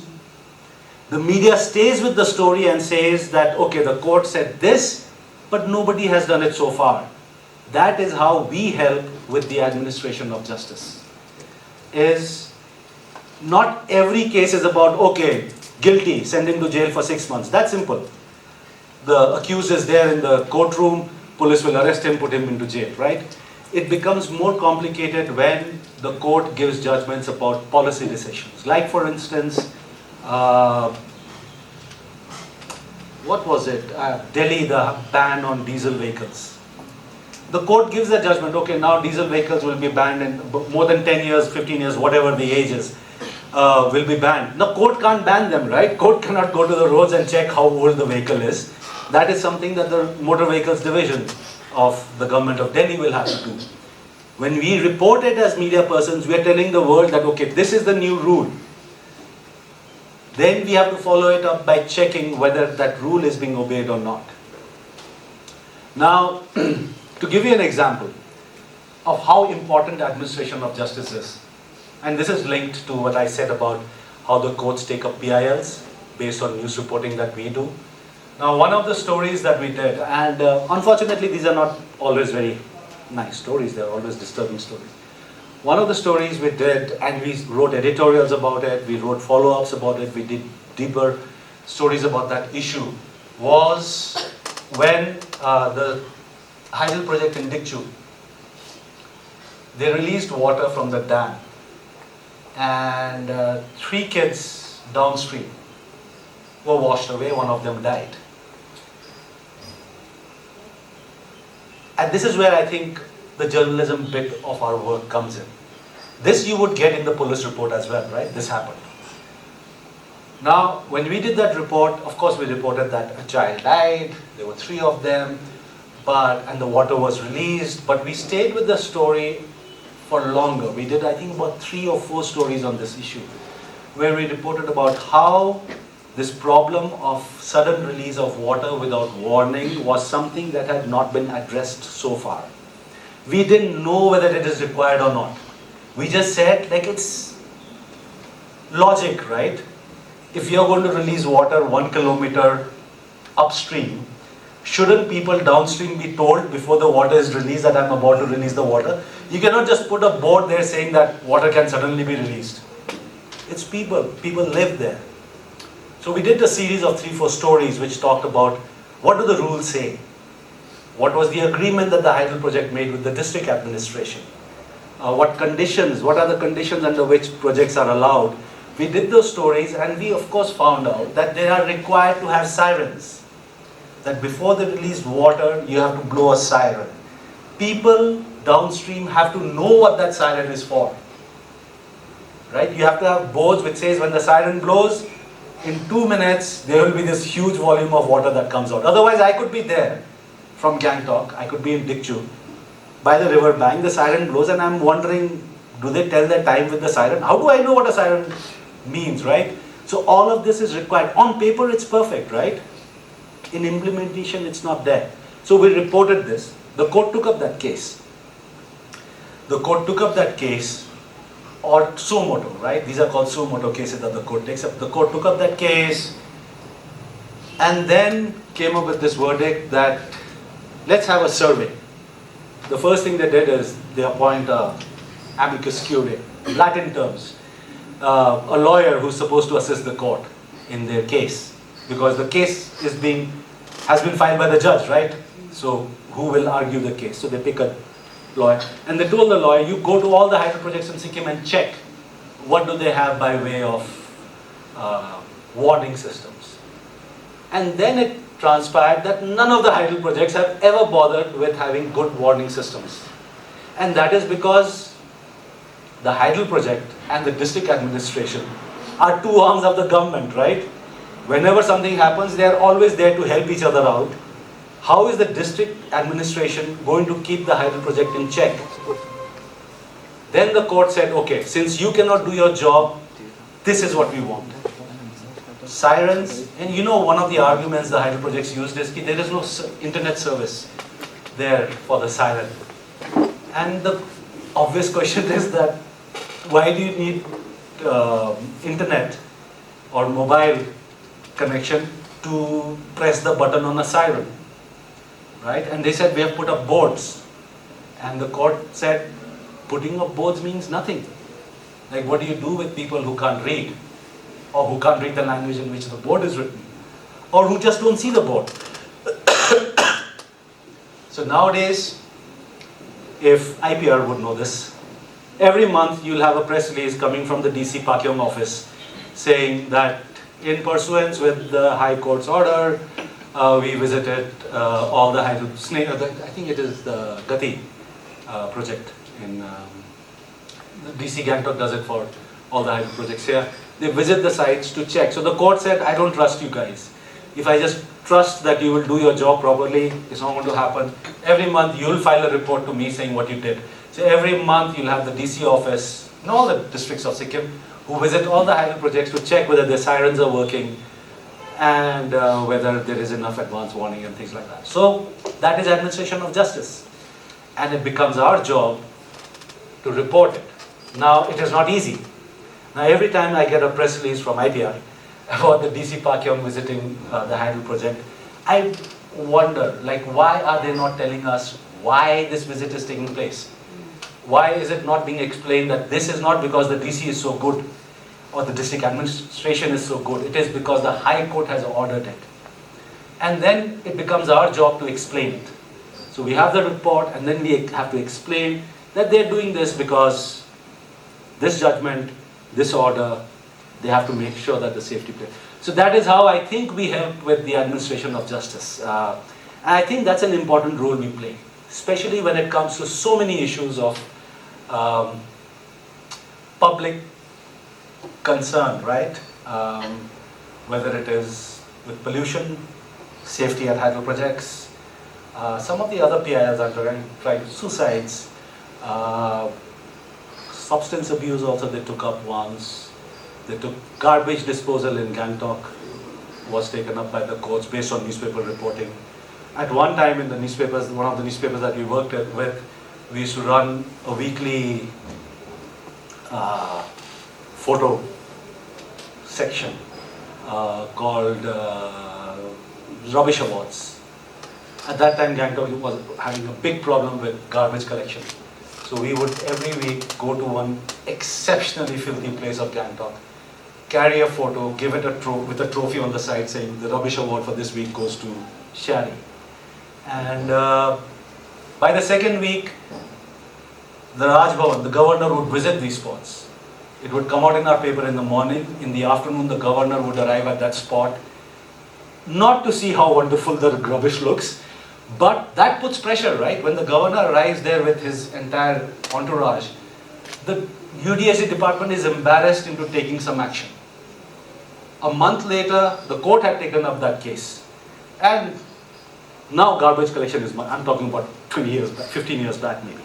Right? So that is the role, that is the interplay we have with the judiciary. These are the nice things when we are not being called for contempt and things like that. Yes, and like we covered,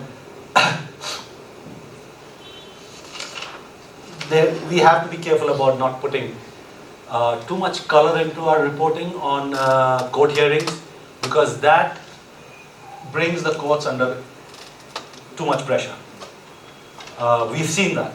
I'd forgotten. I mean, it's only now that I was talking to you all I realized these specific incidents when there must have been crazy pressure on these judges. Like, I can only imagine what that judge who told the High Court that, sorry, I cannot deliver a judgment. That is not an easy, because you have ruined your reputation for life, isn't it? You were a judge who could not give a judgment. And then the High Court comes in and says, sorry, you can't be a judge anymore. So what kind of pressure? Someone should do a story on that. Maybe one of you should talk to that judge, former judge, and ask him what were the reasons that he threw away his entire career and his reputation. That would be interesting. I'm wondering why we never did that story. So yeah, don't do sensationalism, don't bring too much limelight, and also don't think that we have a responsibility, extra responsibility towards the courts. We have as much responsibility towards the courts and the judiciary as we have towards our audience and to our profession, right? All we have to do is be fair, try to be accurate, try to be truthful, not take sides. So long as we do that, we are, I guess, in the clear. Now, especially in light of what has just happened with the Supreme Court verdict, I think it becomes very important for you as journalists, and that's a practice. I see, it's a muscle, right? Writing, thinking, it's muscles, right? You have to train it. It's like going to the gym. So if you report court cases on a regular basis, ordinary court cases, if you try to report them on a regular basis, at the time when a big judgment comes, at a time when a very controversial verdict comes out, you would have enough capacity to be able to understand, explain, and report it properly. If suddenly you've never reported on court cases, your editor comes and gives you a 120-page judgment and says, half an hour, give me a report. You can't do it. You'll make mistakes. So practice would be a good exercise, I feel. Reporting on court hearings is always interesting. If not even to report, if you just want to go and attend a hearing, it will be a nice one. So like I said, reporting on judgments is important for all the reasons that we've already discussed. I feel if you have anything to add, you could. The other, just like a judgment, now not everything is recorded in a judgment. Sometimes in the court hearing, on a day-to-day basis, the court takes a very strong stand. In some of the cases that I have reported, like this advance warning thing and the Heidel projects, for instance, the court got so upset at how casually, because see, for the government department, court hearing has come, 100 such notices go to the secretary. He doesn't even bother, he'll send some junior to file a response or whatever. The court got so angry that it said, on record, in the court, it said, this attitude will not do. We are talking about people's lives. An 11-year-old has died in this one case. Many more have died before that. The department cannot be this casual. Next hearing, I want the Land Revenue Secretary to be present in person in the court. Now that's a big stand, because normally it is not the secretary who's being accused of anything, right? It's a department. The secretary doesn't need to come to the hearing. But when the court feels that the department is not taking something seriously enough, it ordered that the secretary should be present in person in the court. And that is a way of telling these guys to get serious. Now if you don't report it, then it's this one incident, the secretary will go, he'll stand there the day of the hearing and he'll go back. Nothing. But if we report it, then the pressure on the officers to behave better, right? Unless it comes out in the papers, unless it goes viral on social media or Facebook or wherever, unless we do that, then the intent of the court is not delivered. It cannot be just in the courtroom. So that, I think, is something that we need to keep an eye out for. So when a court takes a strong stand, we have a responsibility to report it and tell the readers that this is rare. This doesn't always happen. Court is taking a strong stand in the favor of the people or whatever. Like I said, understand the difference between courtroom banter and judgments. The judge and the lawyer, when they're talking, arguing, agreeing, joking, laughing, all of this is a process by which the judge is making up his mind about the arguments, right? The only way that a judge can make sure, because they are making up their minds at the back, right, from the arguments, and based on the arguments, comments, the response they get from the lawyer is how they arrive at a decision. So that's a process. Don't mistake that for a judgment. It's basically something we should be aware of when we're reporting administration of justice. we don't need to add any adjectives. We don't need to say the court gave a brilliant judgment, right? We can just say court gave a judgment.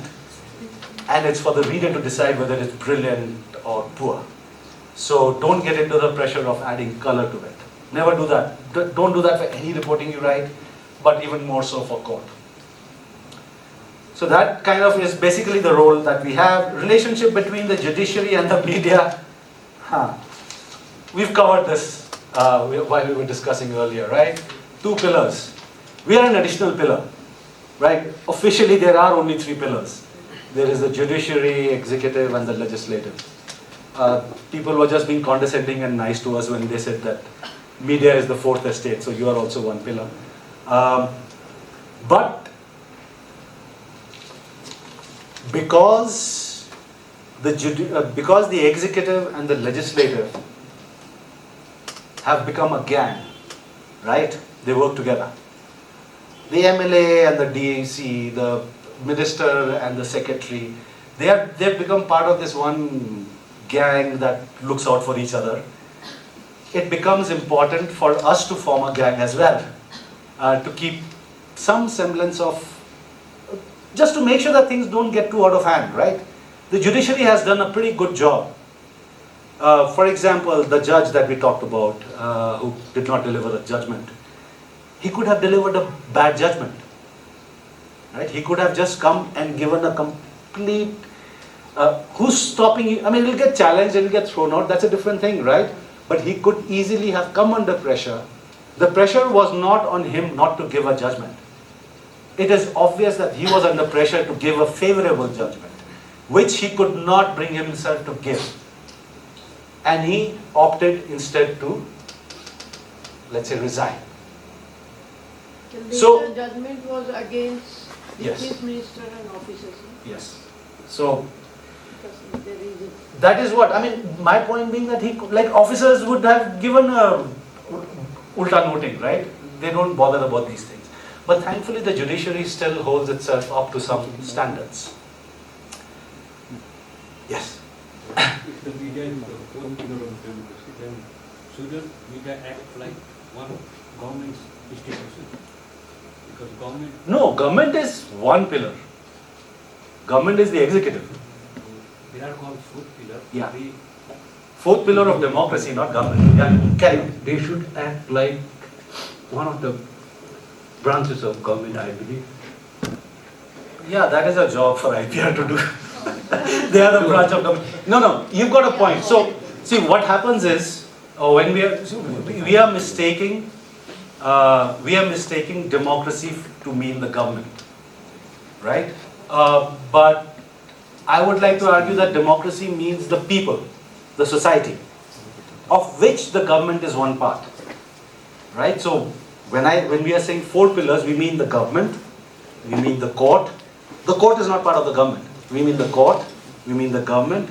Government is got 2 branches, which is the legislative, the elected leaders, and the executive, which is the government officers. They work for the people, right? They work for the... They work in favor of the people. Yes. They do not.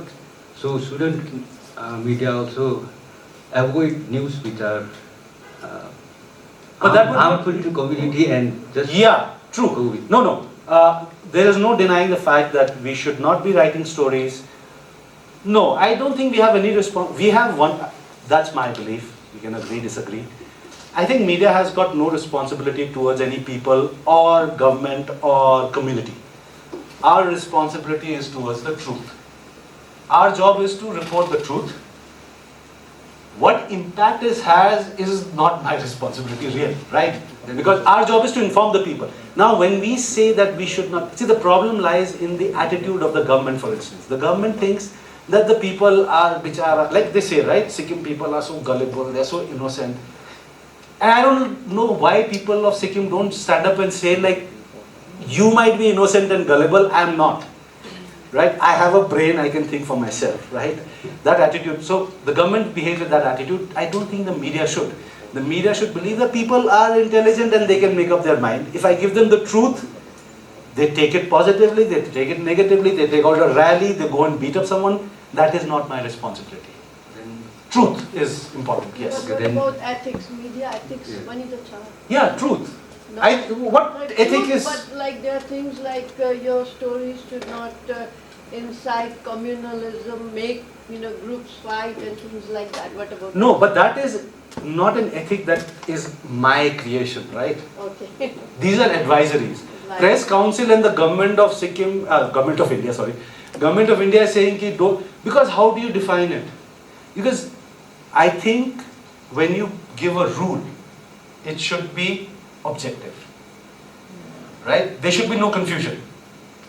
So when I say true, false, it's clear, right? This is the truth, this is fake.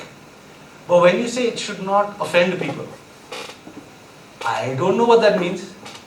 Like I could be using foul language out here and absolutely fine with all of you, right? You don't mind. But there might be one person here who gets offended. So when it becomes subjective, it becomes tricky. So my problem is always with this thing where subjectiveness comes in, because then that is open to interpretation. For instance, how do you define if at all we have to serve a purpose as media, I feel, if at all we have to serve a purpose as a media, it is just to inform the people. It is not to defend the government. It is not to defend the courts. It is to service the people with information, right? That is our primary duty. That information should, as far as possible, be accurate and true. It is not my job to decide whether this, is it safe to tell the people about this? Then I'm taking sides, right? If something is factual, and if I feel, because see, we cannot report everything that is happening, right? There is so much that is happening. We are already putting filters. We already decided, okay, this is important, I'll report this. This is not important, I'll not. So we are already putting those filters there. So the best we can do, I think, is whatever we report, we try to be as complete, fair, and accurate. As far as supporting or not supporting the government goes, I think that's a point of perception, because neither is the media's job to support the government, nor is its job to oppose the government. Right? It's like, what do I care?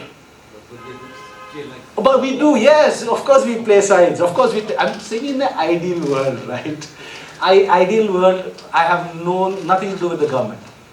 I'll give you some, for instance, some editorial decisions that we took, which I think were very successful at one time. So one of the papers we launched, we decided we will not put politics on the front page. I will just not put politics on the front page at all. And there was a reason. The primary reason was politicians keep changing their sides, keep changing their minds, keep changing their positions. Why do I want to waste the front page of my newspaper by giving them space? I didn't say I will not cover politics. I just said I will not put them on the front page. They'll be inside on the political page. Do whatever you want out there. I will not put you on the front page and tell the people, oh look, this is important news. Okay, also remember that we were tabloids at that time.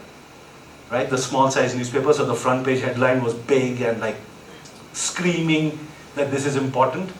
And it became difficult, right? Imagine on the day of the election, Sikkim is voting tomorrow. 99 elections, I think. Sikkim is going to vote tomorrow. That is the day the paper comes out a day earlier. So that was the most difficult period for us to, how do I not put politics on the front page, right? There's an election campaign going on. But we stuck to it. We decided, okay, we're not going to do it because it's still a political campaign, right? They're just trading allegations. And of course, what story are you going to get a day before elections that is not political? Luckily for us, one of our friends went to the Roads and Bridges department. This is 99, so I don't know how many of you remember that time. Government departments never have money anyways, payments, right? So he just was at the Roads and Bridges department, accounts department. Outside they had this big chart paper with this big marker pen written. I remember in Nepal, my Nepali is not very great. Paisa chaina, झिकझिक नगर्नु, please don't knock on this door. That's the accounts department of Roads and Bridges department. So we carried that photograph, and I wrote a report from the CAG report, right? The CAG report comes out every year about how money is spent on the last day of the financial year. We did a report. We were so happy that we managed, on the eve of an election, not to put politics on the front page. And we thought, okay, story niklega, like big deal, people will laugh at us for like not putting politics on the front page. Next morning I get a call from the newspaper vendors saying, do you have 5,000 more copies? I said, no, we distribute everything that we had. I said, why? He said, because Bayane Roads and Bridges contractors came and they picked up all the newspapers, right? So, because they didn't want the people to read it. They didn't want the people to read it. The chief secretary, it gets hilarious. It's almost like a comedy movie actually. So the chief secretary saw the paper. He got upset at the accounts department. How can an accounts department write they don't have money? You can say it, but you don't write it, right? This is on record. So the chief secretary, before the office opened, Roads and Bridges department opened, the chief secretary reached the Roads and Bridges department before the account officer arrived, and he says, take this down, right? But then they realized that for some crazy reason, it was almost like laminated. The chart paper was stuck in such a way that they couldn't even tear it. While the chief secretary was standing there, they brought a carpenter who took the door out of the frame. And they took the entire door out so that it does not stay there as evidence and embarrassment. Anyways, we made a lot of money that day. Because I told we can't, like, you can't take a stand, right? Like, people buy 10,000 copies of a paper, what do you do? Like, I'm not going to go out and fight with the people saying, you don't do this. So we called up the press, we said, print more.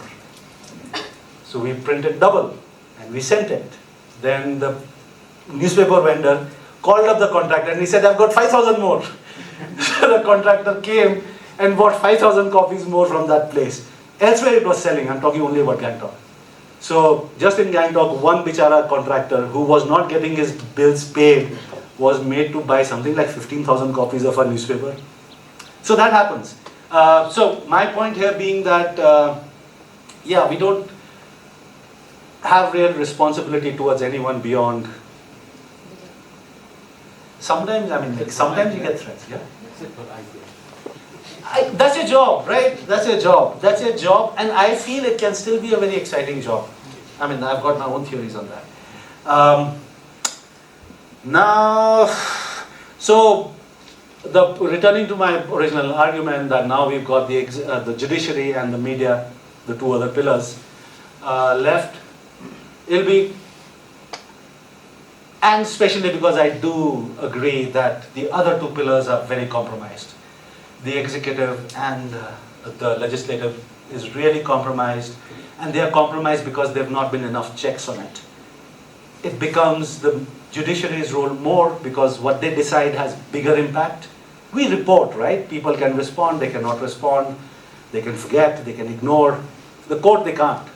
So it becomes our job to strengthen. And I don't think we are strong enough to strengthen anyone else. But the least we can do is report more about how the courts function, about how the courts decide, about how important things are happening in the courts. And by doing that, I guess we also support democracy in a way, right? Because what is democracy if it is not about discussing issues? If it is not about us standing up and saying, like, I don't accept this, please change. The politicians don't listen to us anymore, but the courts do. If you remember, it was a letter petition that stopped the felling down of trees in Gangtok for almost a year. It was someone wrote a letter to the court saying, I don't like what's happening, and the court said, okay, let's hear it. One of our colleagues had written a letter upset with how the COVID was being managed, and the court took that up as a public interest litigation as well, in which it asked the government to explain how it was handling COVID and things like that. Remember, that was the in and out drama that happened at the COVID times. People have forgotten that. But because it's in the courts, it's on record. So I guess in that way, it becomes important for us to do whatever we can to celebrate what the judiciary does. And I don't say that lightly, because I feel that the judiciary does play a very important role in a democracy, because after everything is done, that's the last hope that we have. Given how things are going in our country, I think we need to make the judiciary feel more important. And of course, institutions like the Judicial Academy here can help with more training. I would like, instead of us sitting and chatting out here, for us to be able to do this with the judicial officers, right? Because I'm sure the courts, the lawyers, and everybody else who's part of the judiciary sometimes wonder why the media does not report properly or does not report better about the judiciary. So if there was some session like this, interactive session, we could tell them why we don't. We could tell them that I'm scared of your contempt notices. And then the judge can tell me that, don't worry, we'll not serve you with contempt. But I think that would also help. Because many times it's a communication gap. It's also limited time. How much time does a normal reporter have to be able to chase stories? Like, I lived in a time when you could do weekly papers, right? I could spend one entire day in the sessions court trying to convince the judge to give me a judgment or let me read a judgment. I don't think reporters nowadays have that luxury. And most of them work with smartphones and need a video. That's nearly impossible to do with court cases. We've got to find a way on how we do it. Oh yeah, and yeah, my final point would be, why do we need the courts? Why do we need to have a good relationship with the judiciary? Is because the biggest obstacle to freedom of speech, which is the cover under which we work, is defamation. Okay, that's not the biggest worry. The biggest worry is them sending some people to beat you up, right? Physical threats. We need to have a good relationship with the judiciary because we need to have the judiciary on our side. We need the judiciary on our side that people cannot randomly file a defamation case against me, because you got to understand, defamation cases are never about justice. Defamation, okay, let's not say never. Most of the times, defamation cases are not about someone having been defamed. It is almost always about someone needing to be shut up. Someone powerful does not want the media to report, they'll file a defamation case. Again, personal experience. One of the newspapers I worked with, early days, this is Sikkim Judicial, so I was not the publisher. M.K. Subba, he's dead now. Not the SDF M.K. Subba, the lottery king M.K. Subba. Was having some trouble with the present government, not the previous government. And some stories came out about his nationality. That he's a Nepal national, he's got double, typical allegations. I was with Sikkim Observer at that time. We ran the story. Unprofessional, slightly, because we based that story on media reports that were happening in the national media. Newspapers like Times of India, Indian Express, Pioneer reported the story.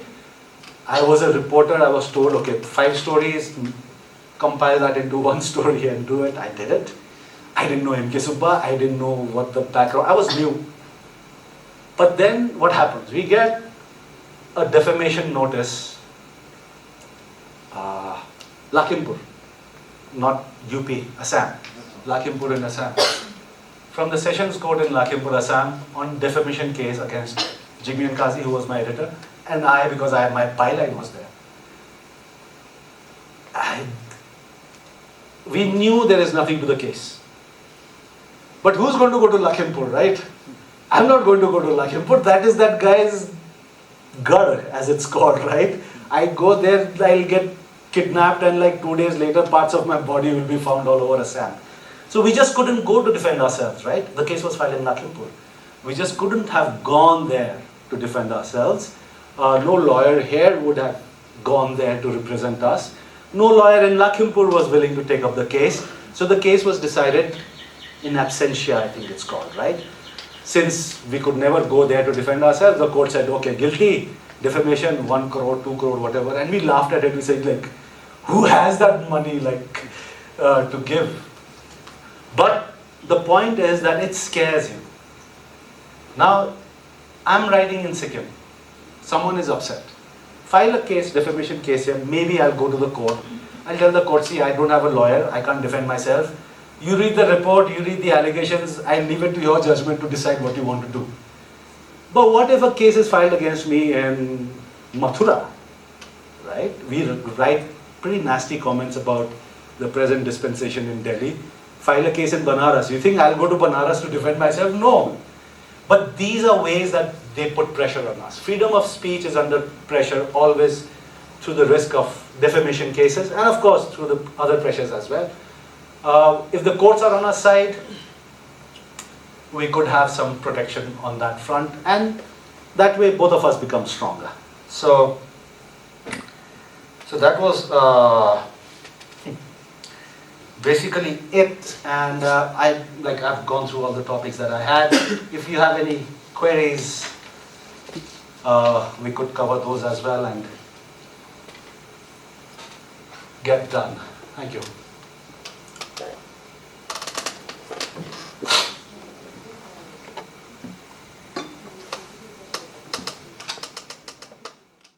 While reporting on something, there were many cases that it could have been a good media trial, like reports and follow-ups. But it seemed that sometimes it gets lost in the way, or no one follows it up. Why does it happen? Oh, yeah. Apart the fear part, You mean cases or you mean just issues? not issues, cases, and Fear, yes. I think no, I meant like the fear is Yeah. getting a contempt of court, or like having a defamation Yeah. case filed against you or something. Apart that, the other reasons like factors, reasons. it is. I think we tend to blame fear for too many things when a lot of it is just that we are so lazy. It takes work and it's boring. I mean, court hearings, like when I used to report on court hearings, you were reading a 500-word report of the most interesting part of 3 days. But I was sitting there for 3 days when half the time all they were doing is exchanging files and you can't even hear what they're saying. So, one is that. One is lack of time. National media has a court beat. They have people who report on courts. So we don't have that luxury. We've got journalists, I mean, court hearing, no journalist will report in Sikkim. Because after the court hearing, they have to go and attend a press conference at journalist juice office or wherever else, right? So it's a lack of time, it's a lack of interest, and it's incentives as well, right? I think everything boils down to incentives. Is who notices? I mean, I try and report court judgments, court proceedings, and if no one is even noticing, or I don't see any impact of that, so there is that as well, right? So, yeah, I mean, a combination of all these factors. And of course, it's also the editors. At the end of the day, if the editor says, no, I don't, you can skip 3 press conferences, but I want you to get this judgment out, talk to these lawyers. It's, I think, yeah, more than reporters, I would blame the editors, right? Because they decide in the end how much time is spent on stories. Apart from the fact that editors have a very limited role nowadays, like no one listens. You might say whatever you want, but they won't listen. So that is the other challenge. But realistically speaking, yes, I think it's expertise, time, interest, a combination of all these factors. It would be wonderful. So one of the things that we've been trying to get some support for the longest time is to set up, and maybe we'll do it on our own. We also have a group called Council for Democratic Civic Engagement. So one of the things we were trying to do is set up a fund and give fellowships for journalists to stay with a story. Because too many reporters have a problem of, they can report something, but then they have to move on to 100 different things. But I believe that every reporter wants to do a good job, including IPR people, right? I don't have any, I think IPR can do pretty great stuff. But, so the plan is that we set up a fellowship, we invite entries, and journalists say, okay, I want to devote 3 months to this topic, 6-part series, video, podcast, whatever. And we say, fine, I'll give you this much money so that you don't have to do anything else for 3 months. Just do this story. I think something great can come out of that. Why not with media reporting as well? I mean, one of the things that I remember we discussed at one time, it never happened, was, for instance, Press Club of Sikkim. I mean, independent media houses are there.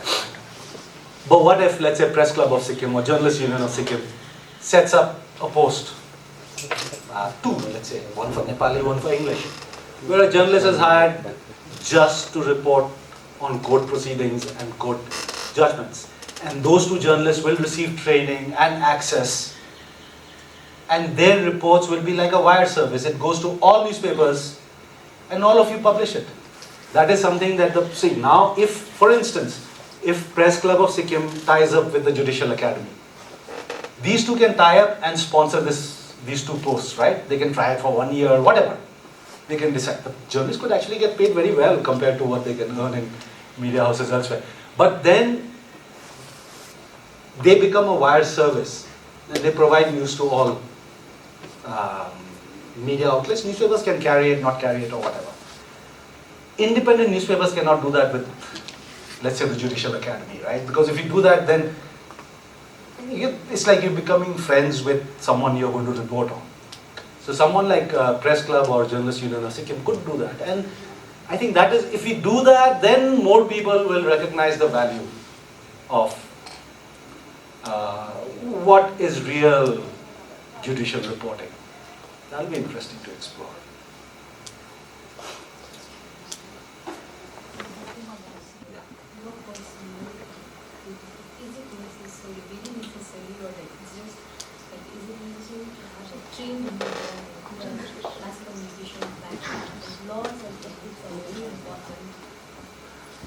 Yeah, I mean, we've had this discussion about training. I remember at one meeting someone said that they should have a degree or whatever.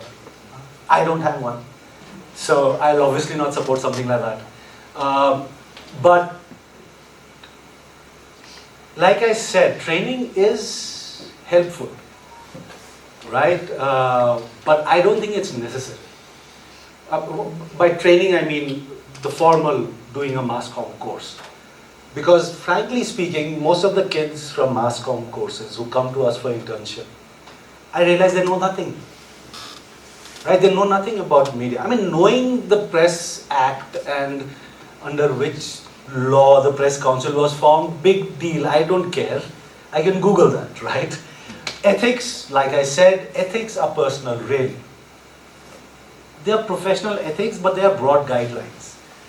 A simple way of, instead of spending like, I don't know what these courses cost, but instead of spending money on that and wasting 6 months trying to learn that, if you just decided that, okay, I'm going to be as far as possible fair and truthful, that's it. The rest is learning the tools of reporting, of telling a story. So I don't think, I don't think that qualifications are required to get into the sector. Because the other great thing that I feel about journalism is that, apart from politics, this is the only profession in which there are no barriers. Anyone can enter, right? Like, why do we want to give that up? Why do we want to give up this variety of voices, of people? Now you don't even need to be literate. Like with video journalism and with Facebook pages and things like that, you don't even need to be literate, to need to know how to read and write. And you can still have important stories because you've lived a life, hopefully, which you can do on video, right? So why do we want to give that up? So whenever it comes to having these criteria, I personally am opposed to it. I mean, rules, I don't, yeah, they can have rules, but in fact, I don't have to abide by them. So when you were talking about qualifications, it would be, IPR will not give them a press card if they don't have a media certificate, let's say, right? And for the longest time, my argument has been, how can any self-respecting journalist need a certificate from a government department? Like if you are a press person, why do you need a government issued ID card? The ID card issued by a house should be more powerful than anything that the government can issue. So we have to make our profession strong, right? If I make my newspaper house so strong that I don't even apply to IPR for an accreditation card, and when I show them that I belong to, let's say I belong to Summit Times, if Summit Times was so strong that when I showed Summit Times people would take me seriously, then that's media becoming strong, right? Whereas if I keep running to IPR and finding out why is my application not, I'm weak. Then I need a government authorized ID, right? So, yeah, that's, It also gives an authority to everyone to carry their phone, yeah, yeah, and like a lot of people have problems with that, right? A lot of journalists say that anyone can pick up a phone and become a journalist. And I say, so? Like, see, anyone can open a Facebook page, true. But does everyone get an audience? Because that audience is decided by what you put out, right? If you do good work, people will watch you. If you put out propaganda, then the party supporter will watch you. And which is also fine. I can claim anything I want to be, but it's only when people start recognizing me as a journalist, that is the only, yeah, that is what you need. So, anyone can pick up the phone, yes. And my counter to them is this. When I started journalism in Sikkim, anyone could pick up a notebook and attend a press conference, right? More than half the people who were in press conferences with me, I had no respect for. But does that mean that I cannot count them as journalists? I mean, who am I? People can claim to be whatever they want is my point, right? It's when your audience recognizes you as something is that. Yeah, so it's about like, yeah, anyone can go to Bombay and want to become a hero, right? And not everyone will become Shah Rukh Khan, right? That will depend upon how good you are and how your audience recognizes you. So I think at the end of the day, I think we should not bother ourselves too much with, oh, there are so many, like 300 people come up for a press conference. And my answer is like, that is for the person who called the press conference to worry about. How is that our problem, right? If like 1,000 people come, let him do it at Palja Stadium, what do I care? That is their headache, that's not my headache, right? I have got questions, I have got a job, I'll do my job, doesn't matter if there are like 10 people or 200 people or 2,000. We end up in these wrong arguments, I feel. So yeah, I mean like, anyone picks up a phone, becomes a journalist. If they become good journalists, so wonderful for Sikkim. If they become useless journalists, there is more of the same, right? There are so many of us around. Useless journalists, that if there are some more, what difference does it make? That's basically what I feel. So, yeah. But yeah, I would rather not put any barriers. There are very few jobs, there are very few professions in which we don't have gatekeepers. So why do we want to put these? And you'll hear this only from the senior guys, right? I mean like, I don't want any more competition, so let's have some certification happening and, oh, these guys are useless, they don't know journalism, that kind of stuff. But in the end, we should just go with how we work.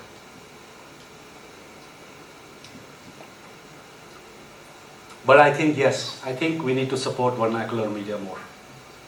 I think that should be the next focus. And by way of qualification, because that's the audience, right? And it's scary now. You see, I used to always say this. I was writing in English. A lot of stuff we've written, a couple of times we've been attacked. Not the number of times we deserve to be attacked, right? So, and my point used to be, it's okay. Like, how many people are reading us, right? What impact are we having, really? But now with Facebook and social media, it becomes scary. Because something goes viral, like, there are a lot of people making up their minds based on what you said or what you reported. So out there, having more conversations about how to report, how to present things, that I think becomes important, and that I think we need to work there. Because for print it was like, I could change my mind. Like, I've changed my mind. Like, it's been 30 years. Of course, many things I've changed my mind. If I read something I wrote 30 years back, I will cringe that I used to think like this. And not just in the language, but even I used to think like that, you would feel embarrassed about. But it's okay. I mean, it didn't have an impact. It didn't change things, right? Today it could. So it becomes even more important for everyone to be more responsible. And the only way you do that is by talking.